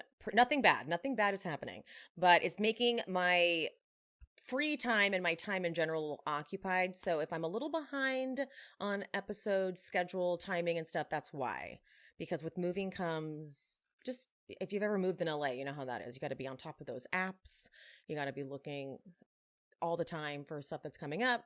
And also, I have to be saying yes to all business I possibly can so that my money looks good. So I'm going to try my hardest to stay on schedule. But if episodes run late, please know it's coming. And please don't be mad at me. I'm doing my best. Nothing bad is happening, though. I also have a new project that is about to be announced very soon. The plan was originally to release the project, then move, but the move happened sooner. So again, be gentle if I'm a little behind. Okay. That's my boring news. Besides that, guys, love you, mean it, and we'll see you next time. Bye. Bye.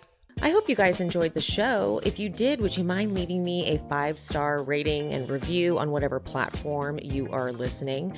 If you're watching on YouTube, don't forget there's the super thanks option down at the bottom, the little button with the $ and the heart. And also I'm on buymeacoffee.com/SheSpeaksBravo if you want to buy me a little coffee or 2 or 5. And my Patreon, that is where I'm covering all of the classic Bravo jams.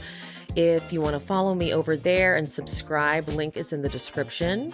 And follow me on Instagram and TikTok at She Speaks Bravo. And whoever the guest was for today, all their information is always in the episode description. So if you want to follow them and check them out, check there for the info. And any of the sponsor codes that I mentioned in this episode will also be in the description. I love you guys. Thank you so much. I appreciate you. And I'll see you next time. Bye.